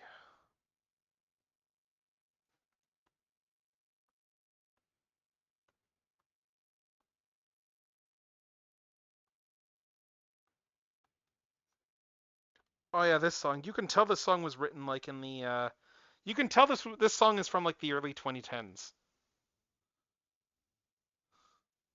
You can tell this is an early 2010 song.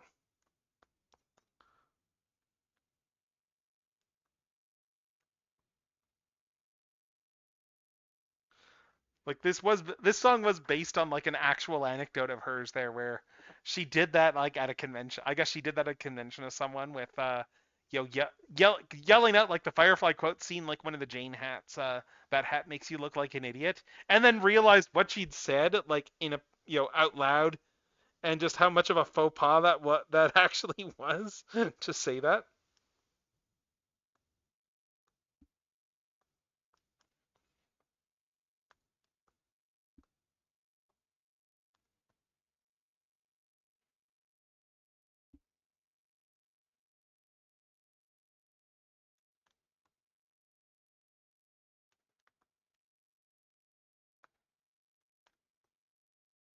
Hmm.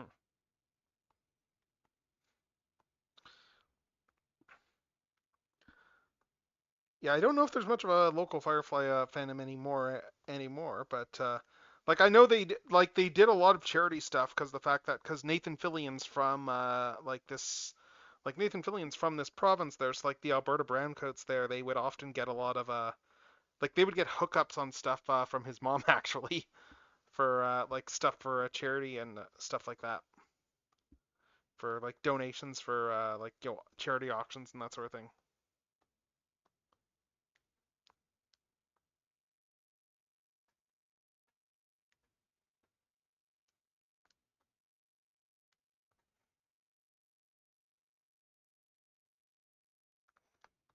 Hmm. Okay, that's pretty good. That's pretty good. Like honestly, like Firefly is a really well done show, like with some uncomfortable subtext that has not aged well when you actually stop to think about certain bits of the show. Like I mean, I think the biggest weakness with it is just the asking the question of, so yeah, what was the war being fought over? Considering that saying that, oh, it was about like the rights of the the outer colonies and stuff. That sounds a lot like Southern States propaganda. So what was it really about?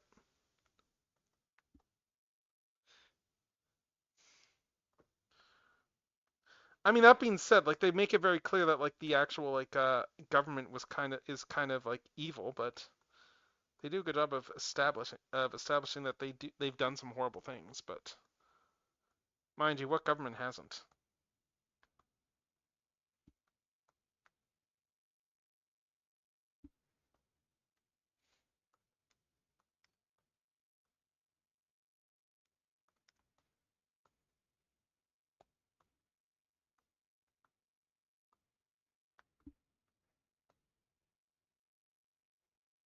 Let's see. Yeah, I've almost done all the details here.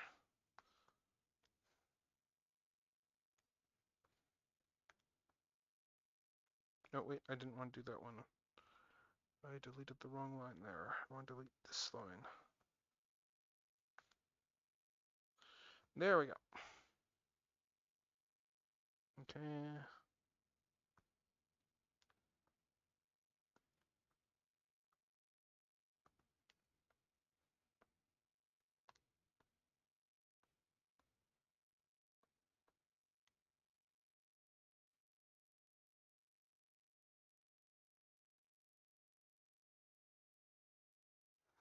What else do I have here? Yeah, yeah, yeah. It is a little bit sussy there. Yes. It's like how like there. It's like how I remember how like the Game of Thrones creators like where this project did not last very long. But you remember how like the project they were looking at doing after Game of Thrones was a What If the South Won the Civil War TV series? Like doing a fictionalized drama based on What If the South Won the Civil War?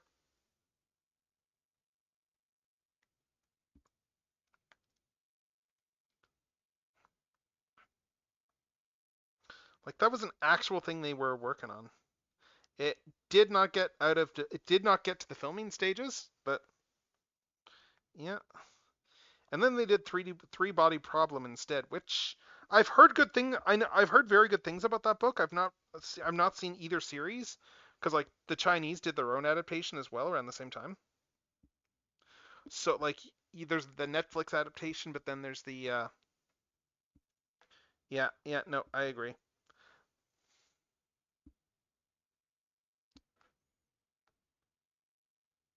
Let's see.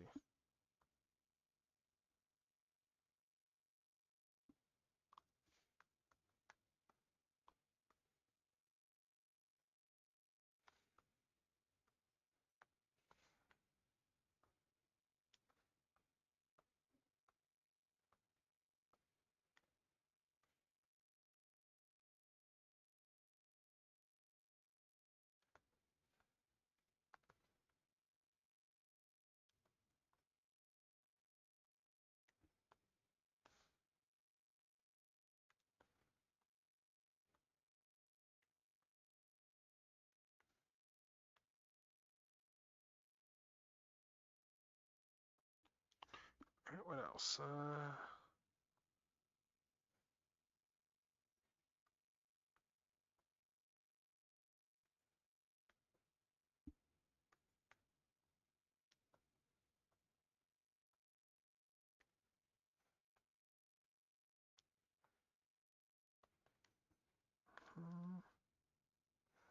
So we got all this here for those.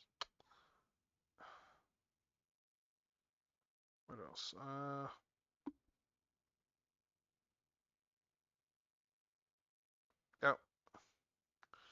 right. Let's do this.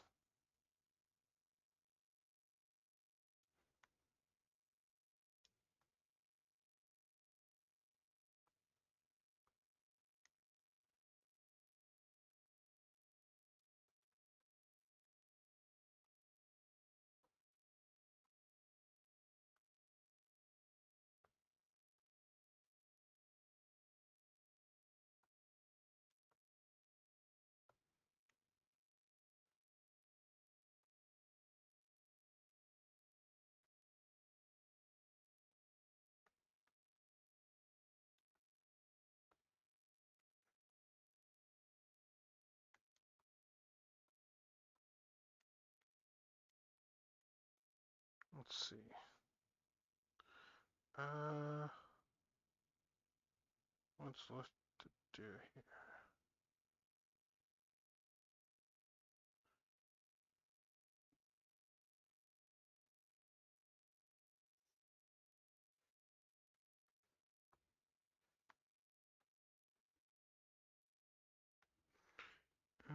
What else? Yeah, I thought that the Ray movie. I thought they were doing more Star Wars movies. I think they're just taking their time on a lot of that stuff. I don't like. It didn't get announced that long ago, so I don't think it's like at the point where it's not happening.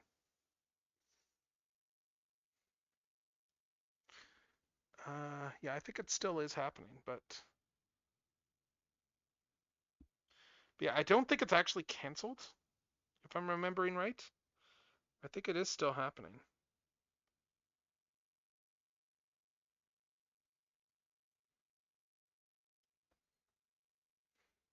Well, I mean the fandom. Yeah, the fandom is not very good. You got no argument from me there. I mean, I was just ranting to friends the other day about like the Genshin fandom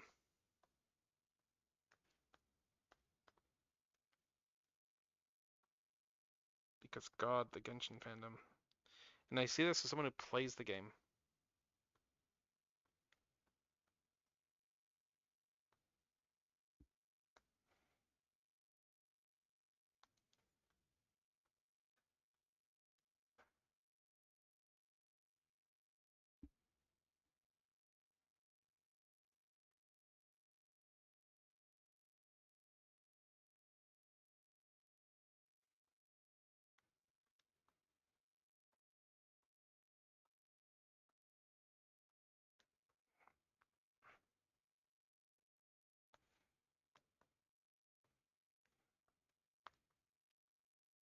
I was just thinking about this recently too. You know what unfortunately petered out in a way it didn't deserve for shows? Troll Hunters. Like that show kind of it deserved a better ending, honestly, I think. They lost a lot of good they lost a lot of goodwill with their ending.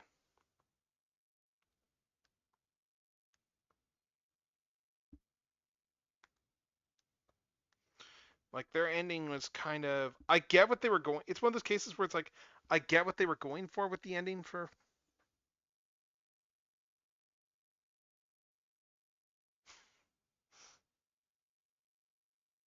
I mean Bob Iger that's Bob Iger for you right there.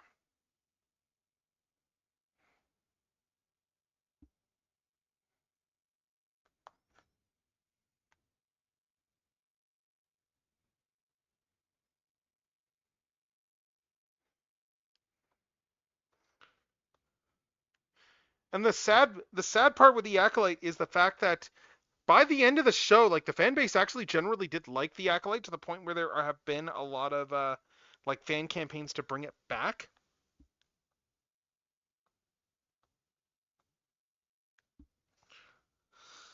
Like yeah, it's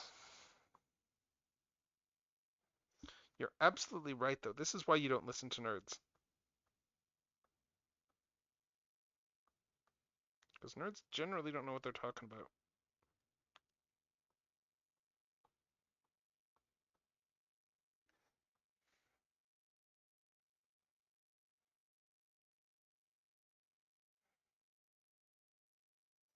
Let's see. I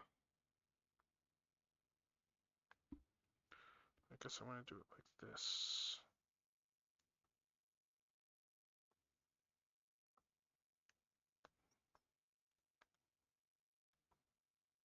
I'll clean this up a bit more, I think, when I thin the lines.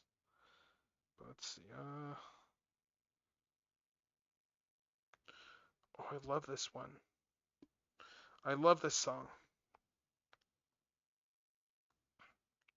Like legit, this is like one of my favorites of hers.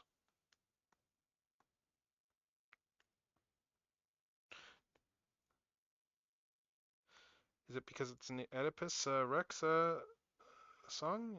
Maybe. Because it's a great play.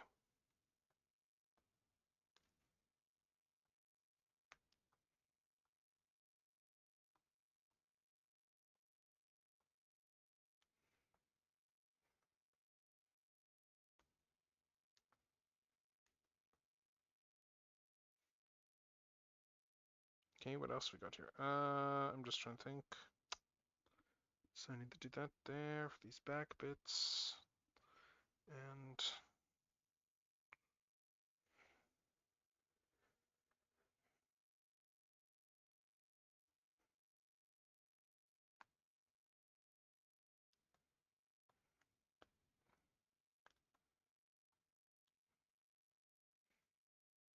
sprung my house, my kin.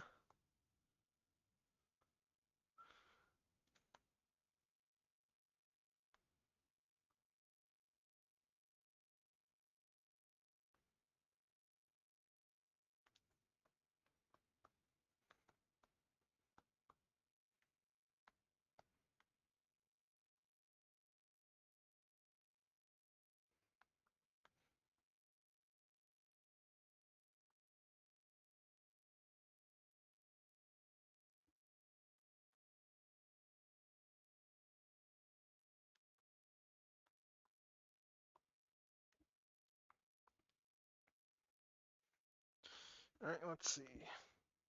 Alright, now I need to copy paste some stuff from Leader 1. Like the Minicon logo. And yeah. Let's see.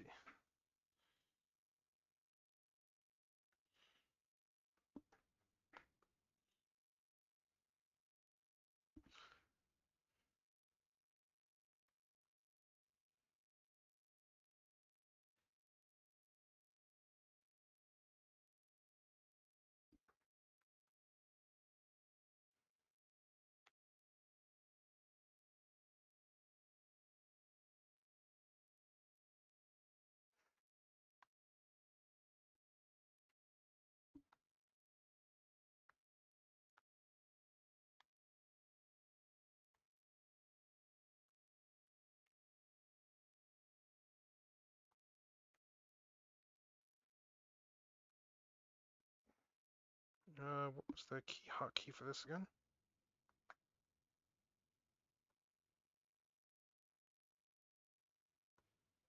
There we go.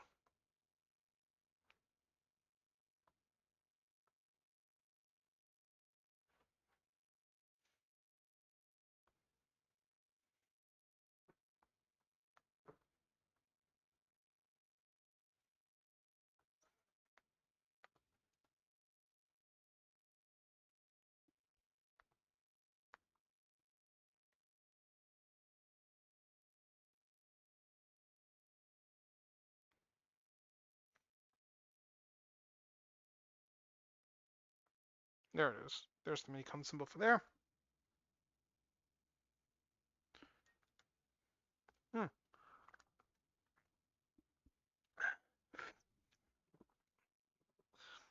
I mean, yeah, Game Freak generally does a lot of good stuff in their games. Oh.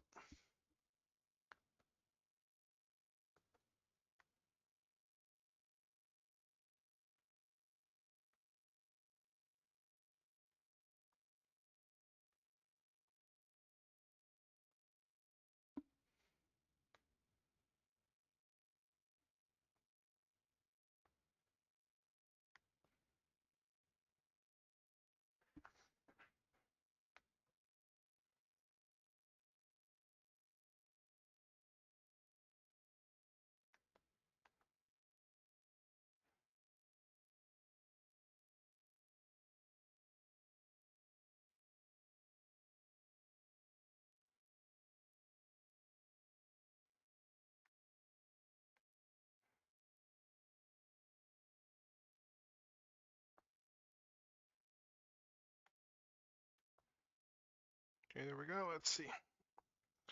I think I got all the basic lines here. Let's... Oh, I need to trim these ones.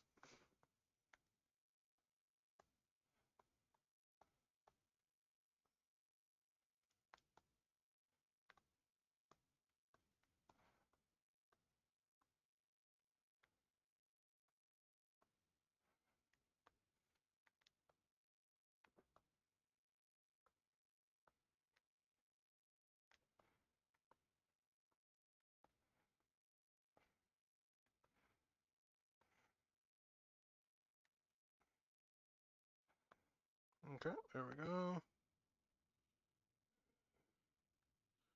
There is... Let's adjust the line widths and all these.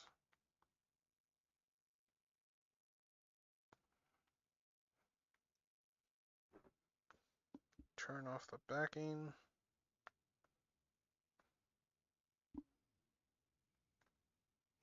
Turn off the grid here. Oh, this is looking nice and clean. Yep.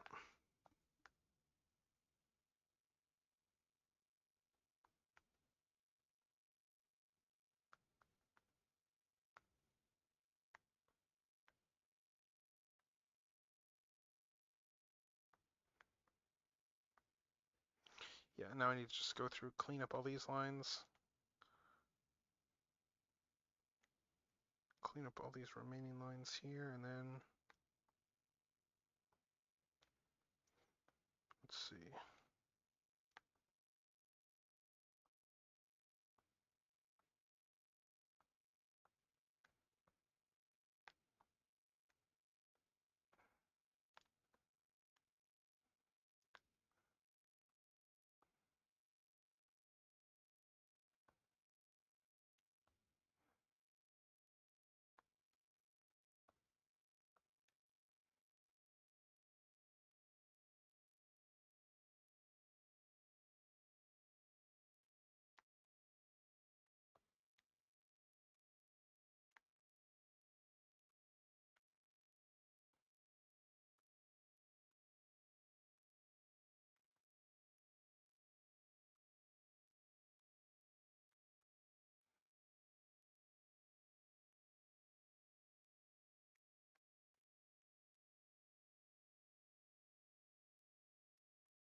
What else we got for these stuff to trim?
Let's see.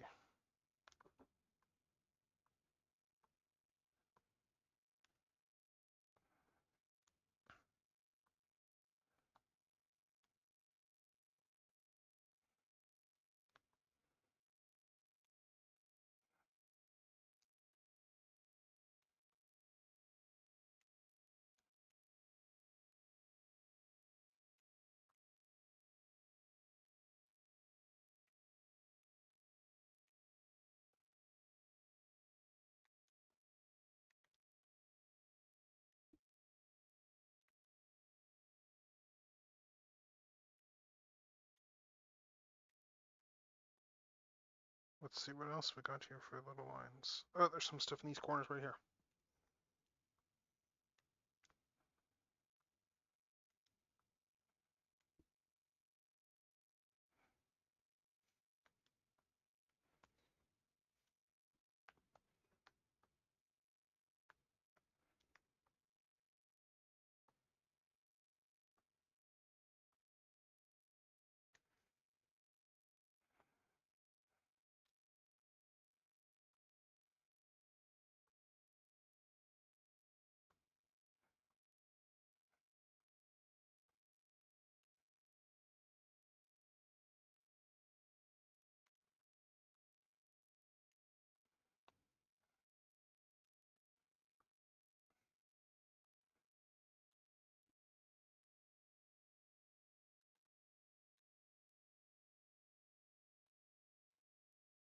Hmm.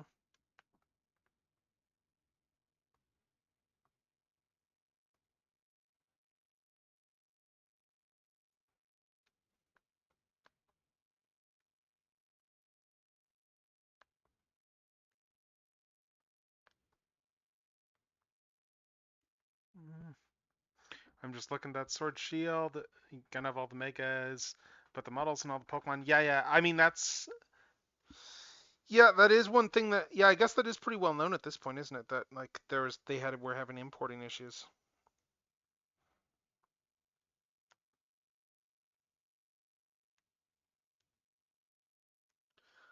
I would say that I would like to think that people would have been understanding if they'd known that that was why, but we know what online fandoms are like. So I can't actually say that people would have been forgiving.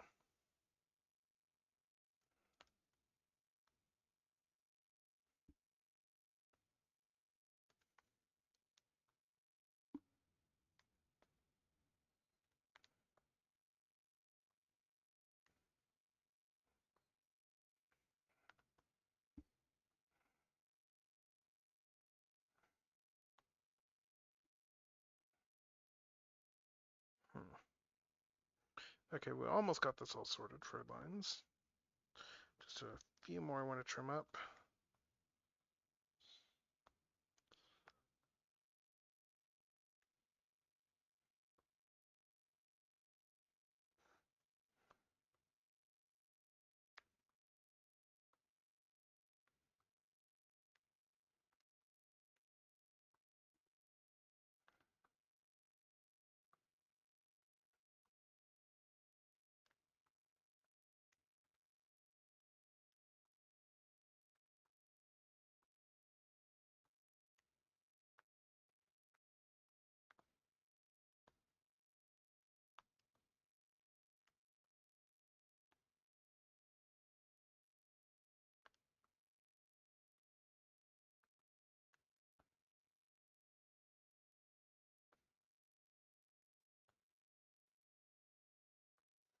I think the main stuff in it is just these little corners here.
Okay, let's see. I think we got the lines here more or less.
Okay, let's see. I think this is more or less pretty good here for the lines.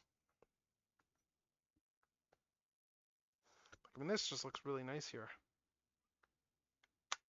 Okay, now let's look back up here at chat. I just keep looking down and just not seeing chat. So let's see. Online freedom. Oh, his fans the same ones who make excuses. Yeah, you're not wrong there. Not wrong there. Hold up. I'm just gonna bring up. Hurry up. I'm just gonna bring up discuss a little bit just for some of the toy stuff before we get back to working more on this. Ooh, wait, what's this here? Let's see. Oh, cool. There's a bunch of Rat Trap picks in the New Generations guidebook. That's cool. Some new tidbits here. Let's see. I'm just looking to see here. What else?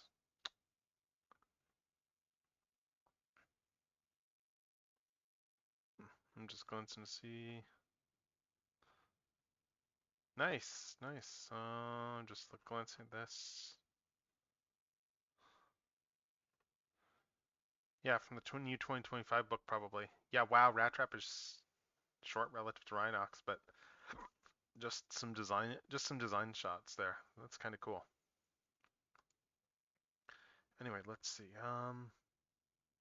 Also, apparently there's a rumor going around that we might be getting a Skybound. Yeah, there's a rumor right now that we might be getting a Skybound like animated series for like Transformers.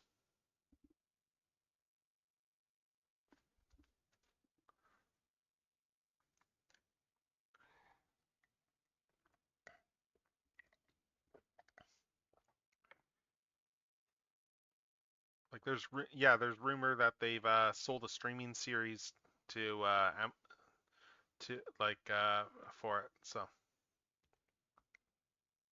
which is very believable. Kirkman's a big Transformers fan. Yeah, let's see. Okay, I'm just looking at some of the wave at the new wave stuff here.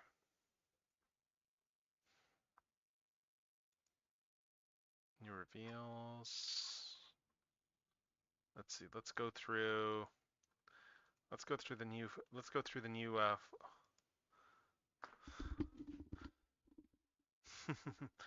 Oh yeah. Because didn't Yuji Naka have a whole bunch of creative control over Sonic 06 too?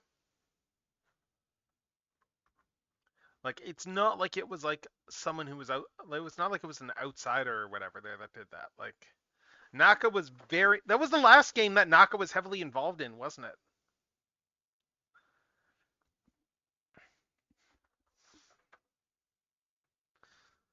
Like Sonic 06, I look back on that game as that game to me feels like, like as far as games go, that very much feels like a what you call it. I could get this set up right. Yeah.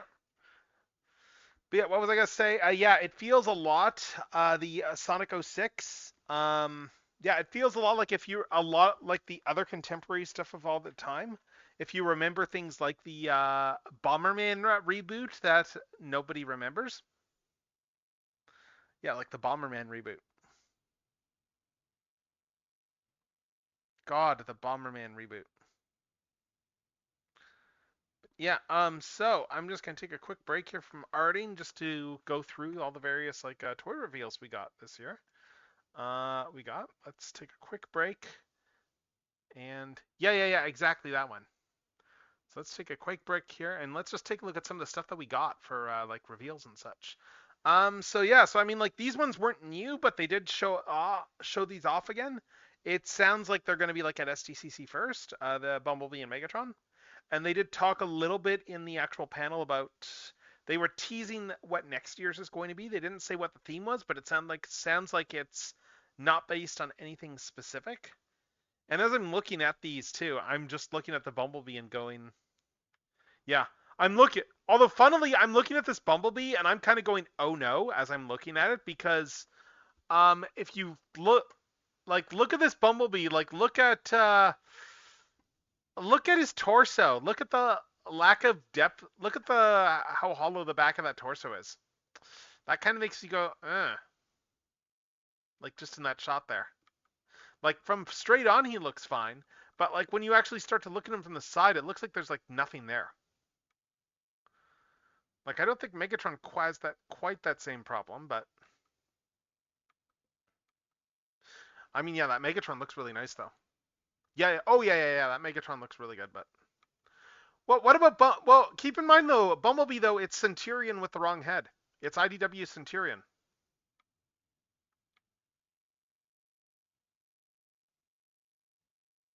Actually, hold up. I'm just looking back at photos here. Is some of that hollowness? No. It's just angles. Okay. Yeah, because when you look at Bumblebee from straight on, like it doesn't look. You don't see those issues. But oh yeah, I am aware he is based on an actual thing that was actually in the works. Yeah. There we got Megatron, Bumblebee there. But yeah, let's see. Megatron. So we got Megatron here.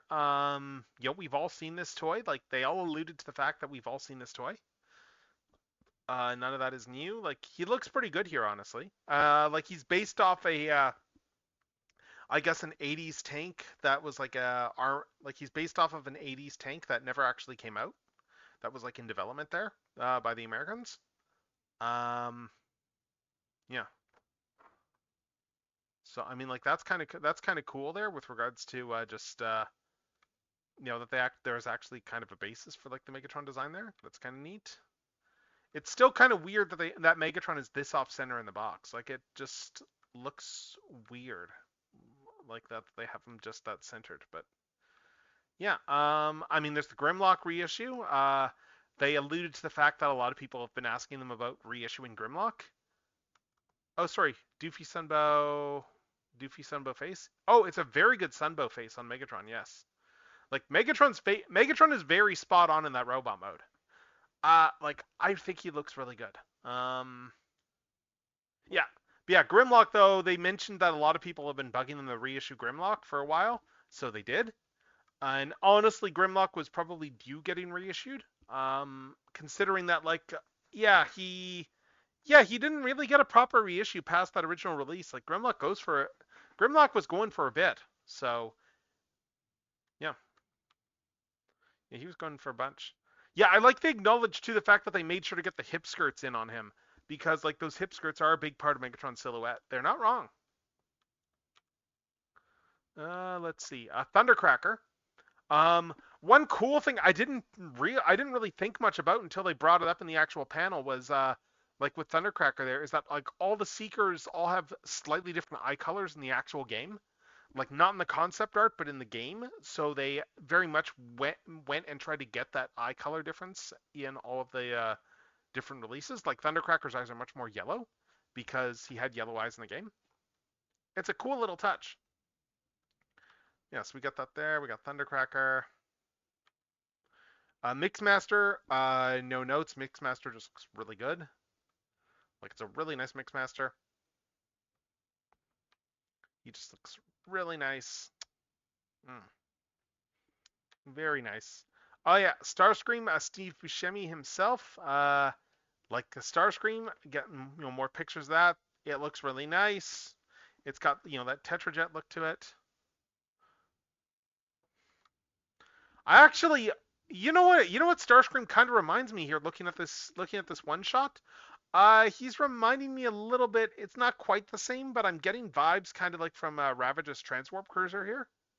Like I know the wings aren't curved quite the same way, but I am kind of getting those those vibes. But yeah, like he looks great. He looks really good.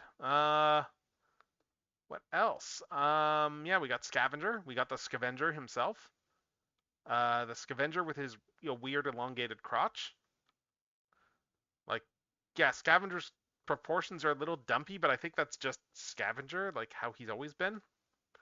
I'm just glancing in the animation model right now just to double check that, but let's see.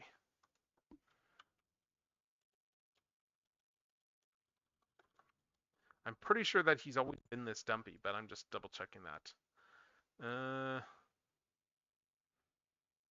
Bloody hell, why did I click on that link? That's the stupid fandom wiki that no one wants. Okay, alright, yeah, like Scavenger, okay, these proportions. Yeah, but they're doing them for accuracy though. Like the Constructicons have purple treads though in the actual animation.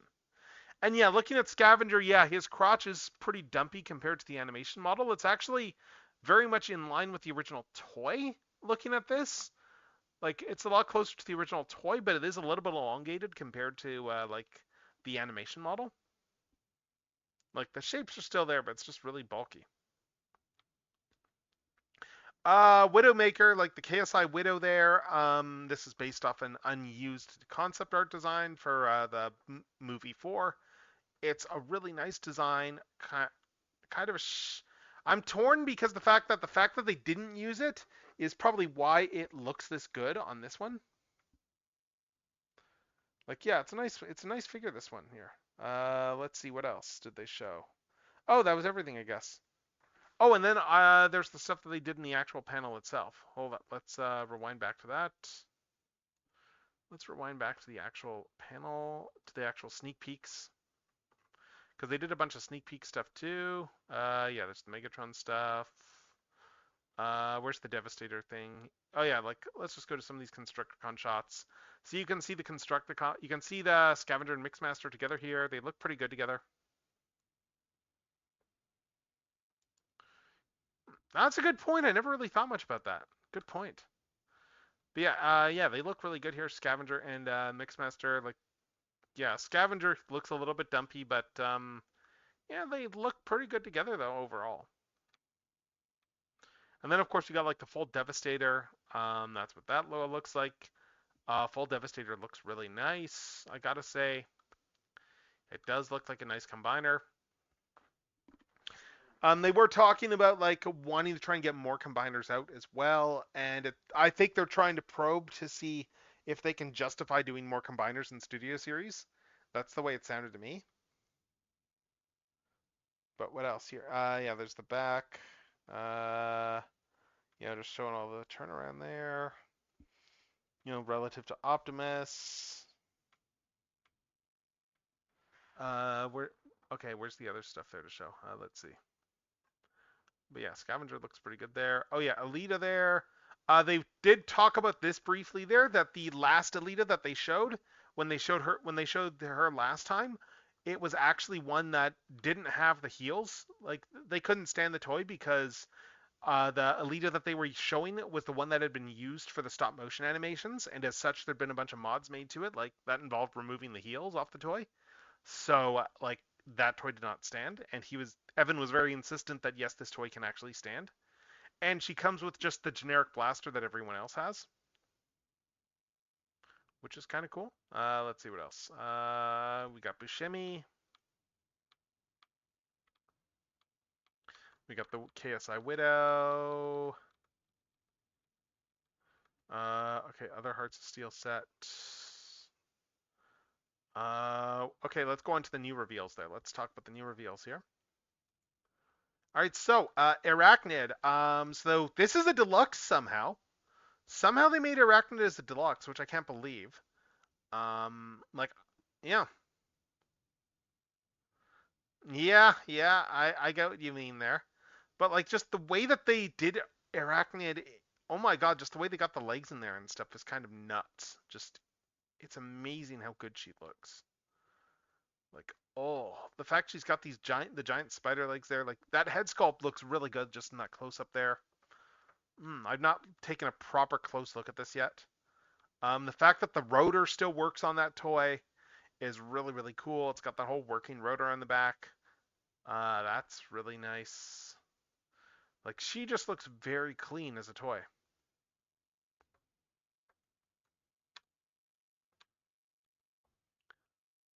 She just looks very clean. And then we got Alpha Trion over there, the prototype there for Alpha Trion. They mentioned that this figure has a bit more weathering, like in terms of the actual design. Like they went for the movie accuracy on things like the head sculpt and everything, as opposed to just the clean, unblemished look that he was in the previous toy. But yeah, that line mode looks really nice there. That line unicorn mode looks good. Yeah, Alpha Tron looks really nice.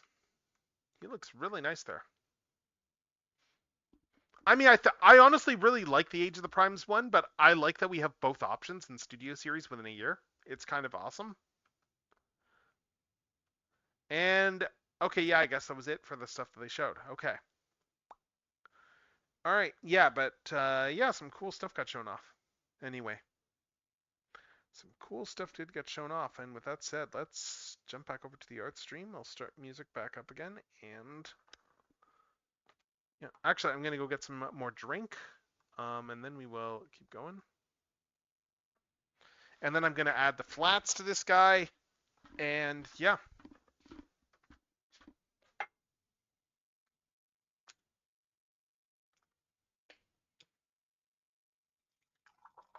Oh, it's this one's back up again. Nice. Mm, you know what? Actually, I'm just gonna save the rest of my tea for tomorrow. I'll just have this in the morning.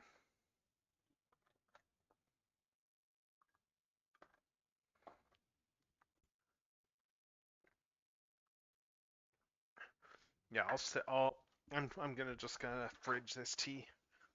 I'm going to do to this tea what prompted Gail Simone to become a comics writer. I'm gonna fridge it. And then I'm just gonna grab some water. I just need something to drink.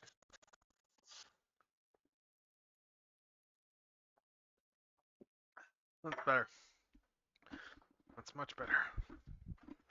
Alright, let's see. Just checking something quickly. Oh man. Oh, that's good. Oh. Okay, good. Let's see. Let's sit back down and let's add some colors to the sky.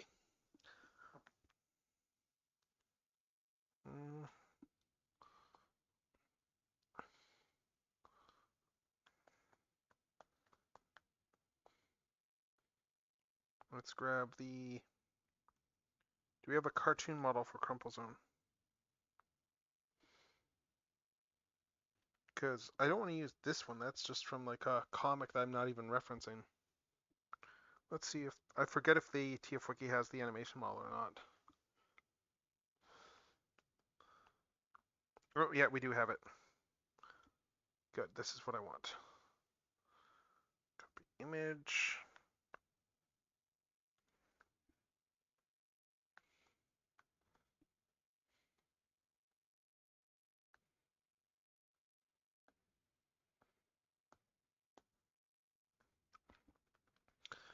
I will say, much as like Adam Baldwin is a very like person, I do really like the character. The character of Jane is a fun character in Firefly just because of how horrible of a person he is.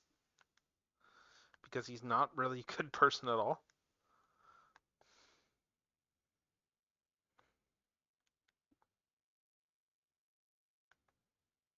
Let's see. So I got that there, and then a lot of color in Crumple Zone actually. A lot of different colors on him. And then we got, let's see, is this a different shade here for the faceplate? Yep, looks like it. Yeah, a lot of different colors in Crumple Zone. Wow. Anyway, we got our swatches. Let's start coloring him in.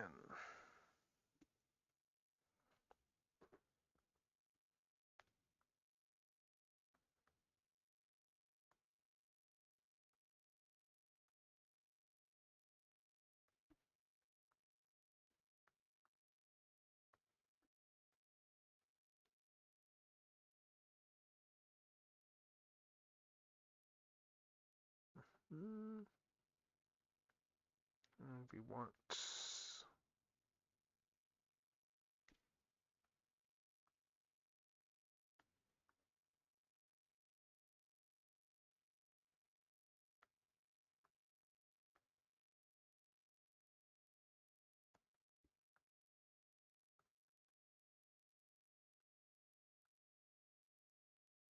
Yeah, so do this here.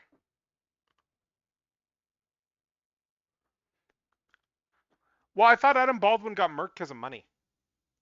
I didn't think it was because keep in mind Adam Baldwin wasn't a lot of stuff at that point too. Like he had a that like this was before his Twitter meltdown. Keep in mind, this is before his Twitter meltdown kind of like killed it, like got him like not getting hired by people anymore.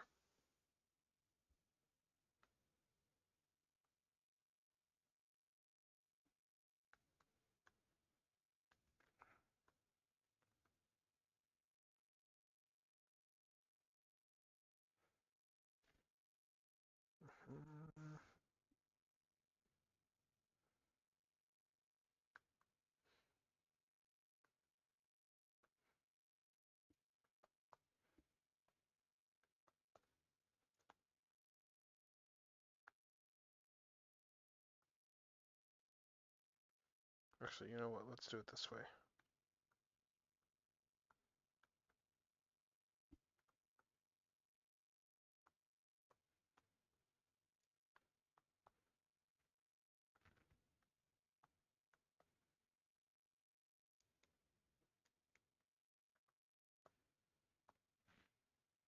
Oh, I'm doing the wrong layer. That's why. I was wondering why that wasn't working.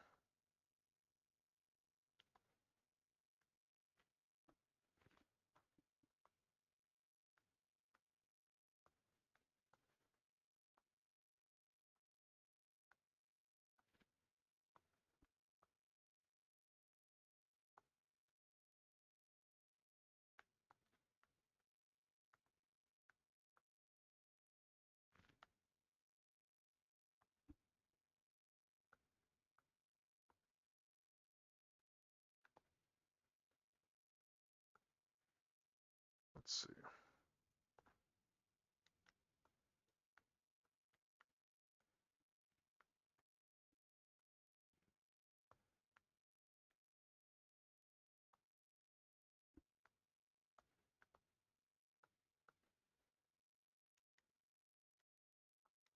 I'm just gonna use the same faceplate color for these, I think.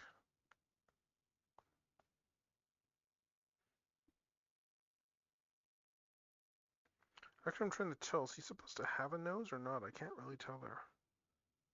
Like, the toy has a visor, but it's hard to tell looking at that image.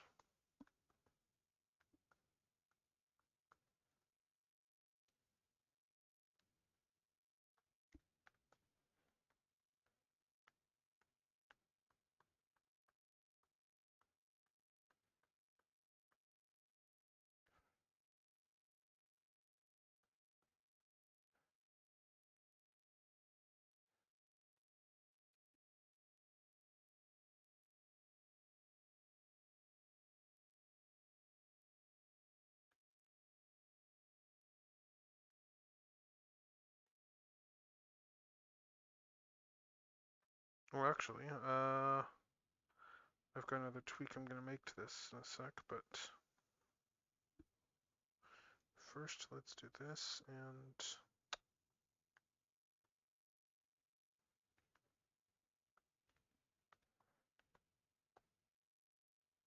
I just noticed an adjustment I want to make line-wise for like a line that I should probably add in.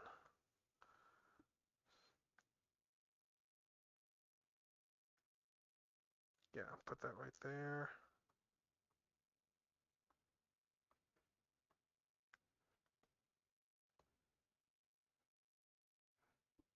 Yep.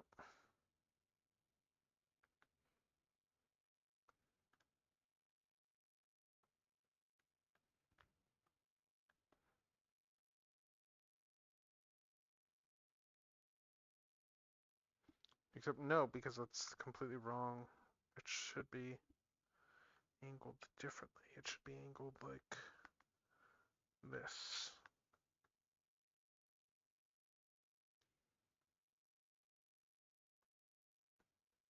Should be like that there.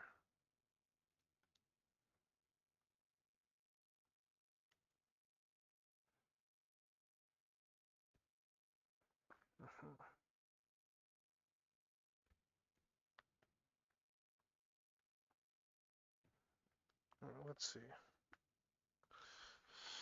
All right, let's see. God,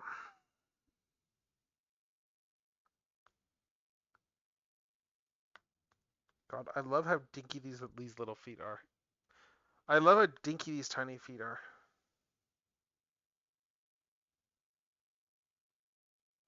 They are just these tiny little dinky feet. They're great.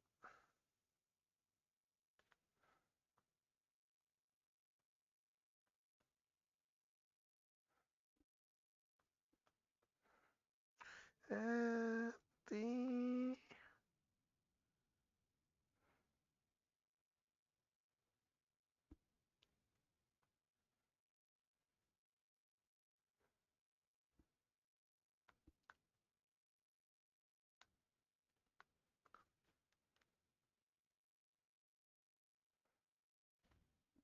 oh, wrong layer.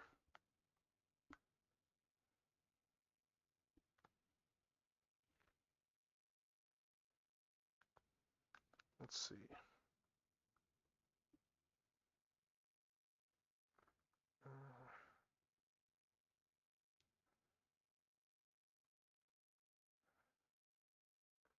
What did I miss that I just realized that I missed? And then forgot that I missed. I don't know. Let's put there. Put the hands.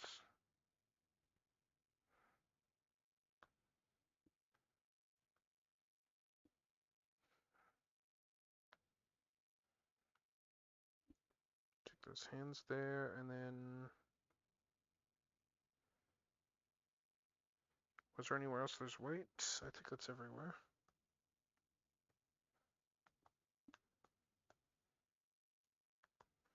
Oh, that's where it is. Okay. Yeah, I missed coloring in this here. Let's take this here.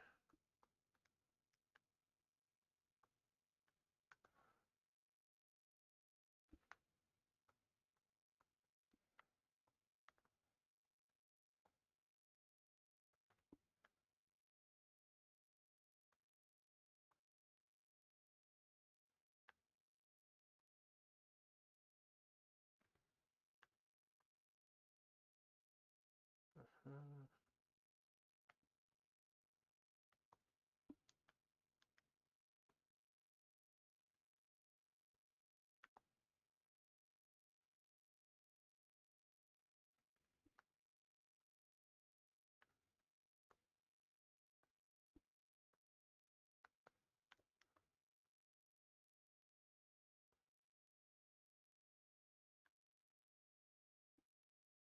Okay, we got those there.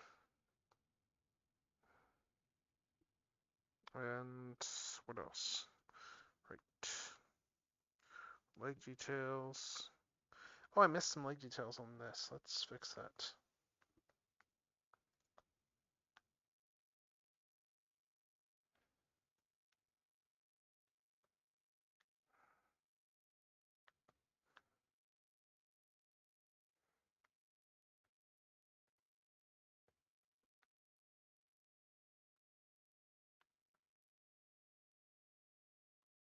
Nope.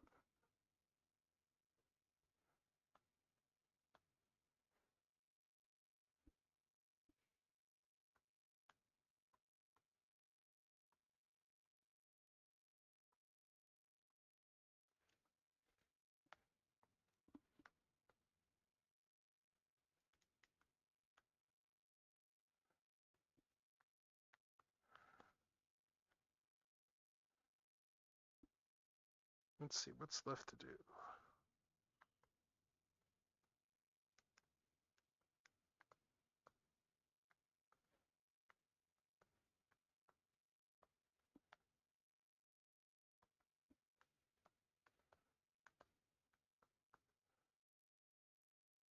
Uh, let's see. I'm still trying to tell if parts of Crumplezone's helmet are black or if they're blue. Like, it's very unclear looking at the animation model. Let's take a. I think it's all supposed to be blue, but let's see.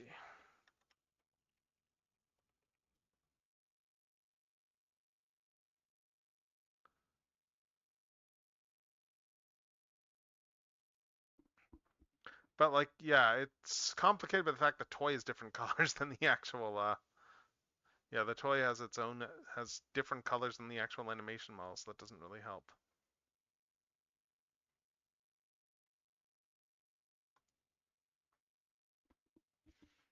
Hmm. Yeah, I mean, like, and then of course we have like, yeah, the actual art they had on the box there, which draws him a little bit differently, but then also has like slightly different colors as well to the animation model.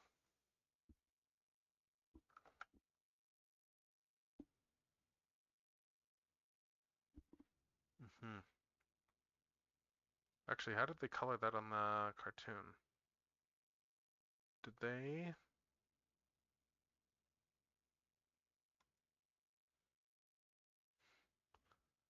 Yeah, because I might need. Let's see if I can find some better reference of him.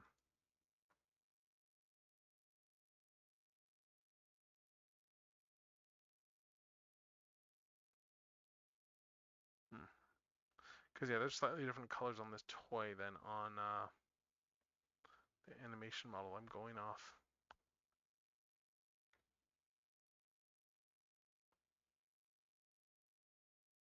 Like it's showing him with the gray arms on the actual on the various references I'm finding here.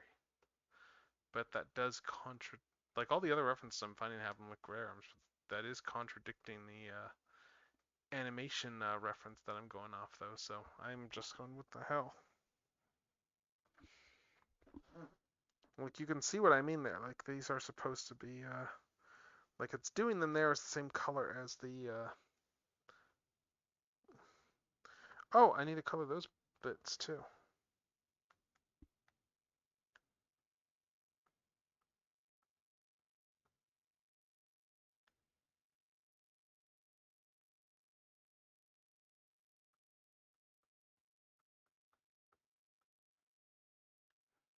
Yes, let's.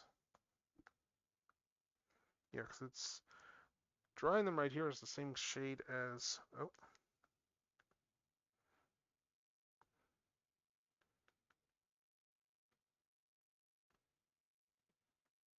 let's see.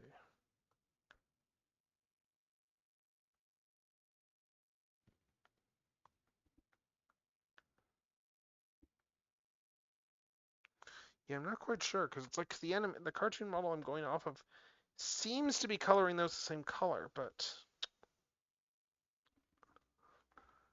yeah, I am a little confused here. I'm a little confused looking at the cartoon model for this. I'm trying to stick to cartoon colors on these.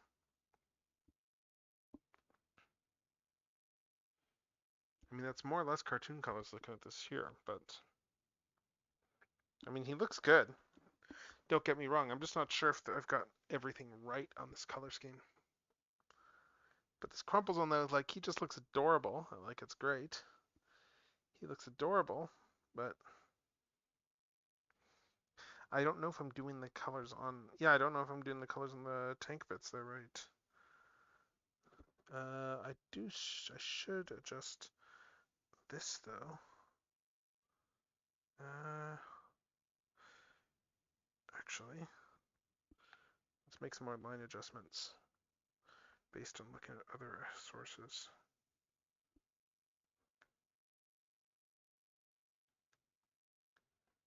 Let's do that.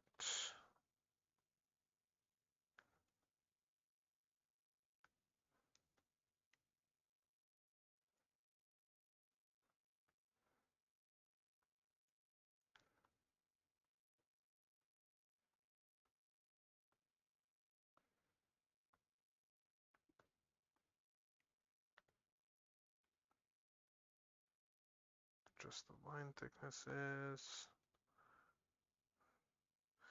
Yeah, if I do this here.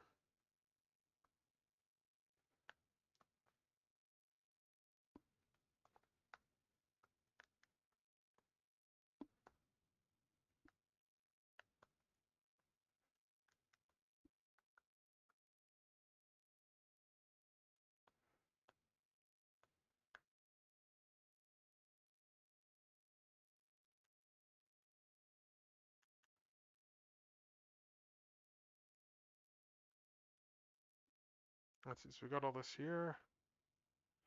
Oh, did I go through this playlist? I think I did. I think I went through everything in the playlist. Huh. Oh, no, I didn't. No, I didn't. It's a, what am I talking about? It's a 3-hour playlist. I didn't go through everything in there. But yeah, so we got this here for, oh, hold up. Let's just,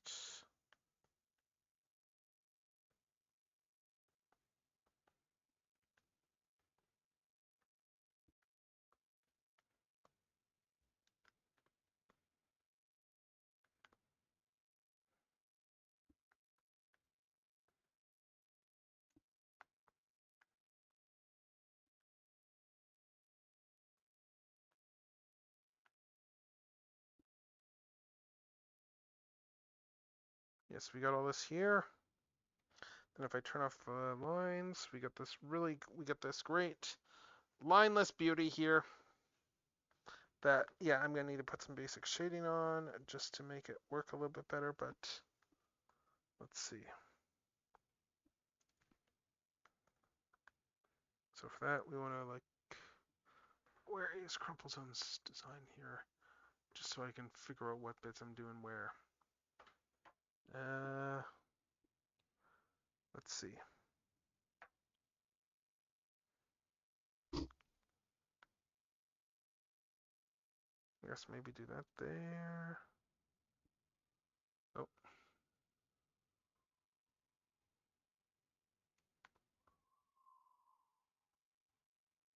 Let's see.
Actually, where are the details on him again?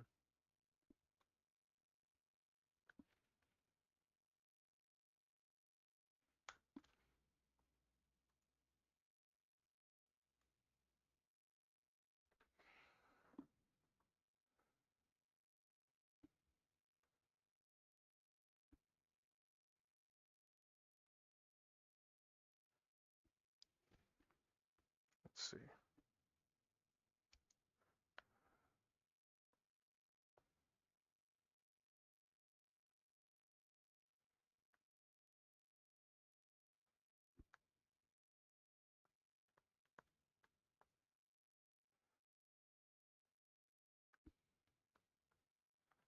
Yeah, these colors are all just a starting point for now.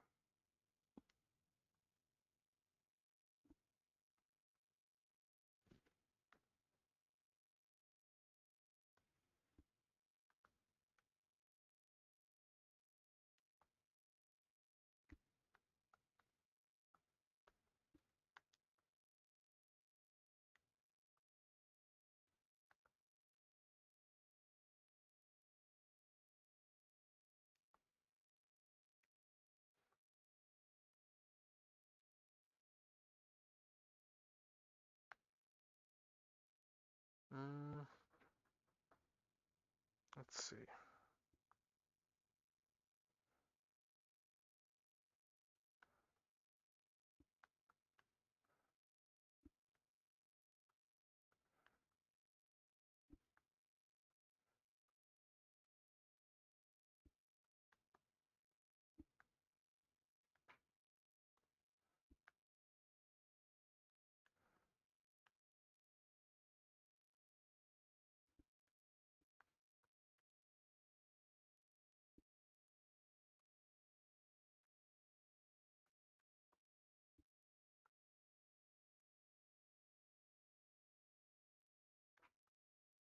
Yeah, so if I turn off the lines here, we got this gorgeous, gorgeous looking thing.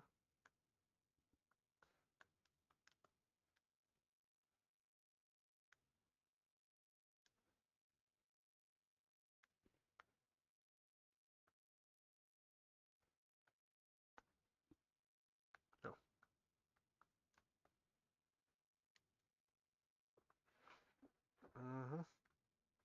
So this is coming pretty well so far. So we have that for the, we have that for crumples on there. I need to double check on some of the colors there for the treads. I'm just seeing a contradiction here between like the cartoon model that I'm using for reference and the actual show model.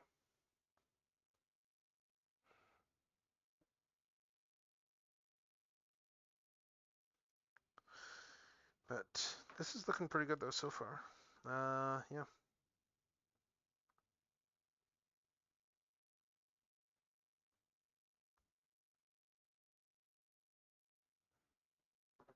If let's move this up here, turn off the leader one lines, but you can see here that this is all like you can see how this is all like kind of coming together here in terms of like for different character looks here.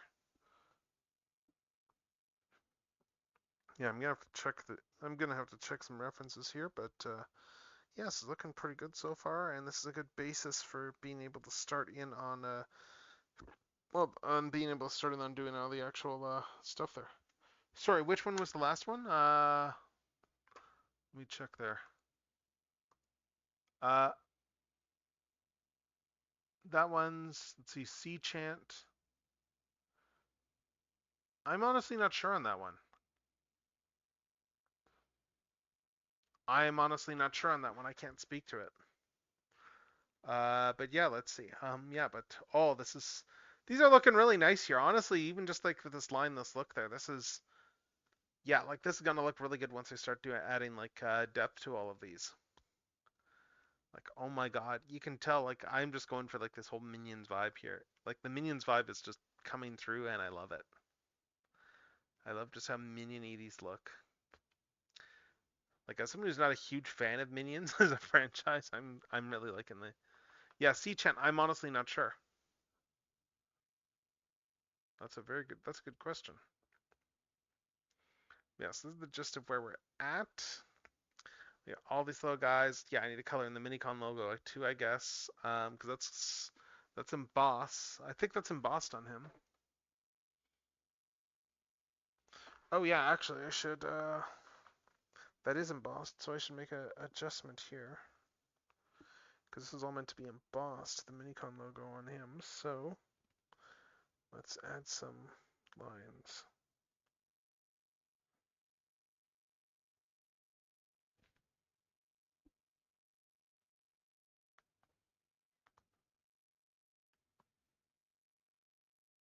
Oh, it's doing them all the way over there. Okay.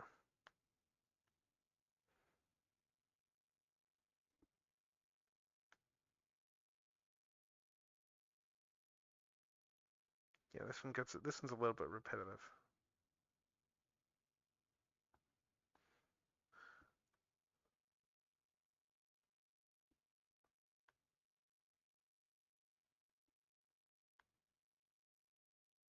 It's pretty much just saying Pancake Land over and over, this one. It's got charm to it, don't get me wrong, but let's see.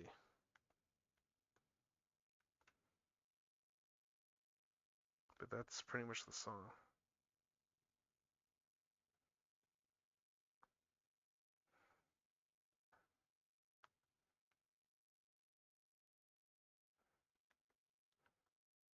Nope. Oh yeah, I was talking earlier, like just musing on this. There's just I've had Troll Hunters in the brain recently, and specifically like the way Troll Hunters ended, which was not the most satisfying ending, honestly, because they kind of threw out a lot of the. It was one of those endings where like on paper it sounds good, but it kind of undoes ends up with a situation where you're like, well, why do I care about anything that I just watched, because they just undid everything. Like it kind of undid, took away from like the emotional investment of the entire series. Yeah, so let's see. So then if I take this for the Minicon one here, put this guy here. Yes, then if I do this,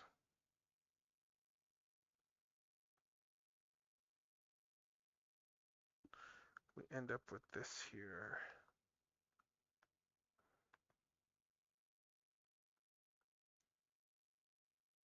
We end up with this here, and then if we do that line list, then we get this really nice.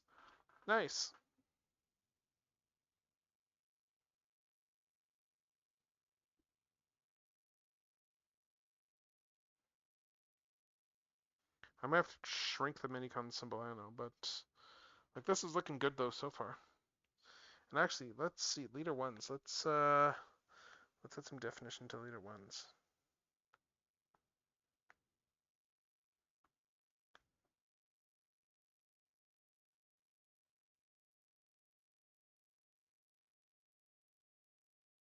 Let's do this here.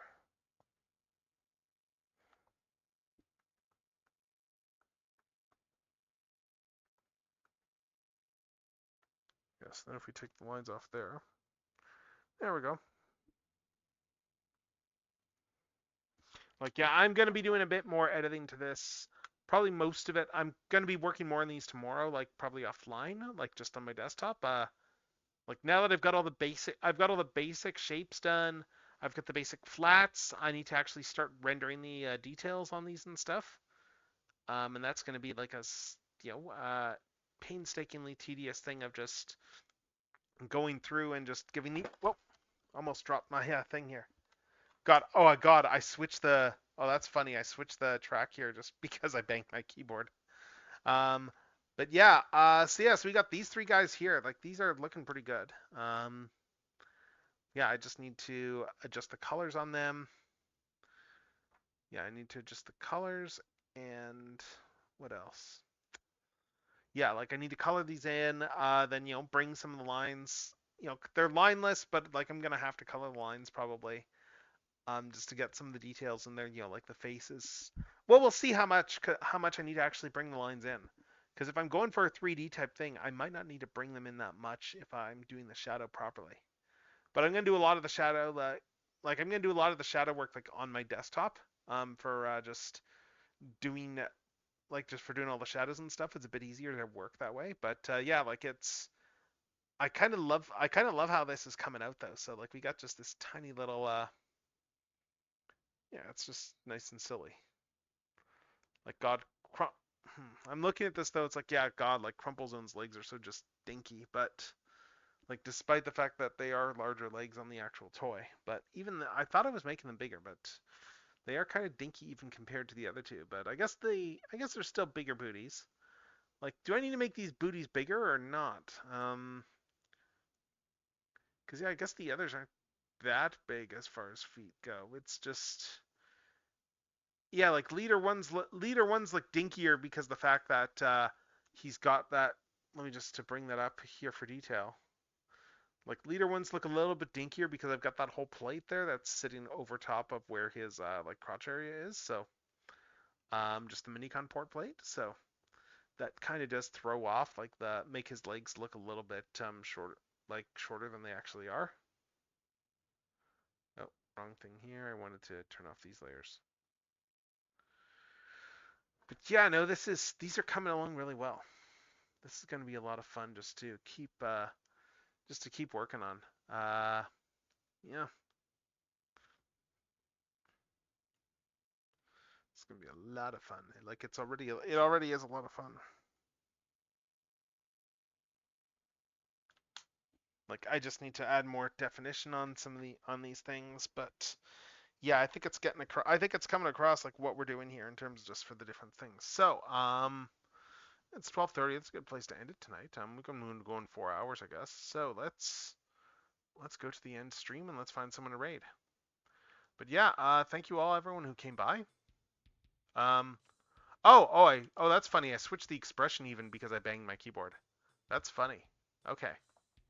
But yeah, thank you everyone who came by. We are going to go find someone to raid here, and we will be back on Thursday with some Genshin. There is a new limited event that I do want to start in on, so we will probably do that. Let's see who's going right now. Who is going? That is. Yeah, thanks for coming. I'm just trying to see where do I want to send off to. Who's been going to short? Who's been going? I'm just looking to see how long people have been going, that sort of thing there. What do we have for stream category? Do we have anyone arting tonight that we can go in and raid? Let's see. Let's see.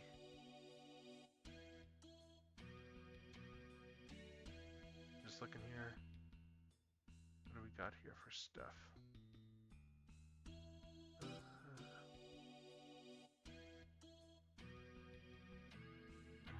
I'm just trying to decide where we're raiding.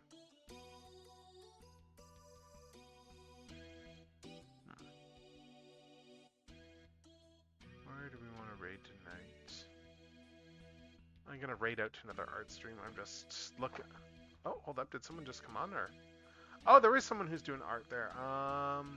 They've been going a while though. Let me just double check on. Let me just double check to see like if it looks like they're still going for a bit. Let me just check this.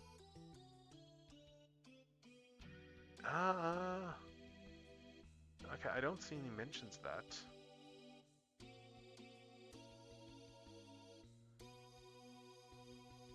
Yeah, we're gonna rate it to this person here. We're gonna rate it to Tetsuya Kawaguchi here. So let's give them a raid.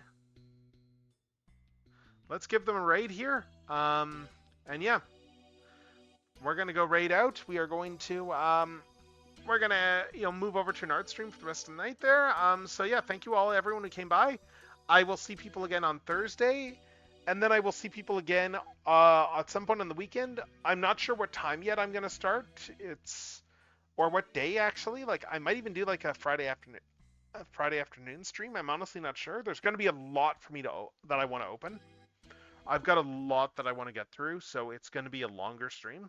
But yeah, thank you all for coming by, and yeah, it's gonna be Techno signing off until Thursday, I guess. Have a good one. Let's see.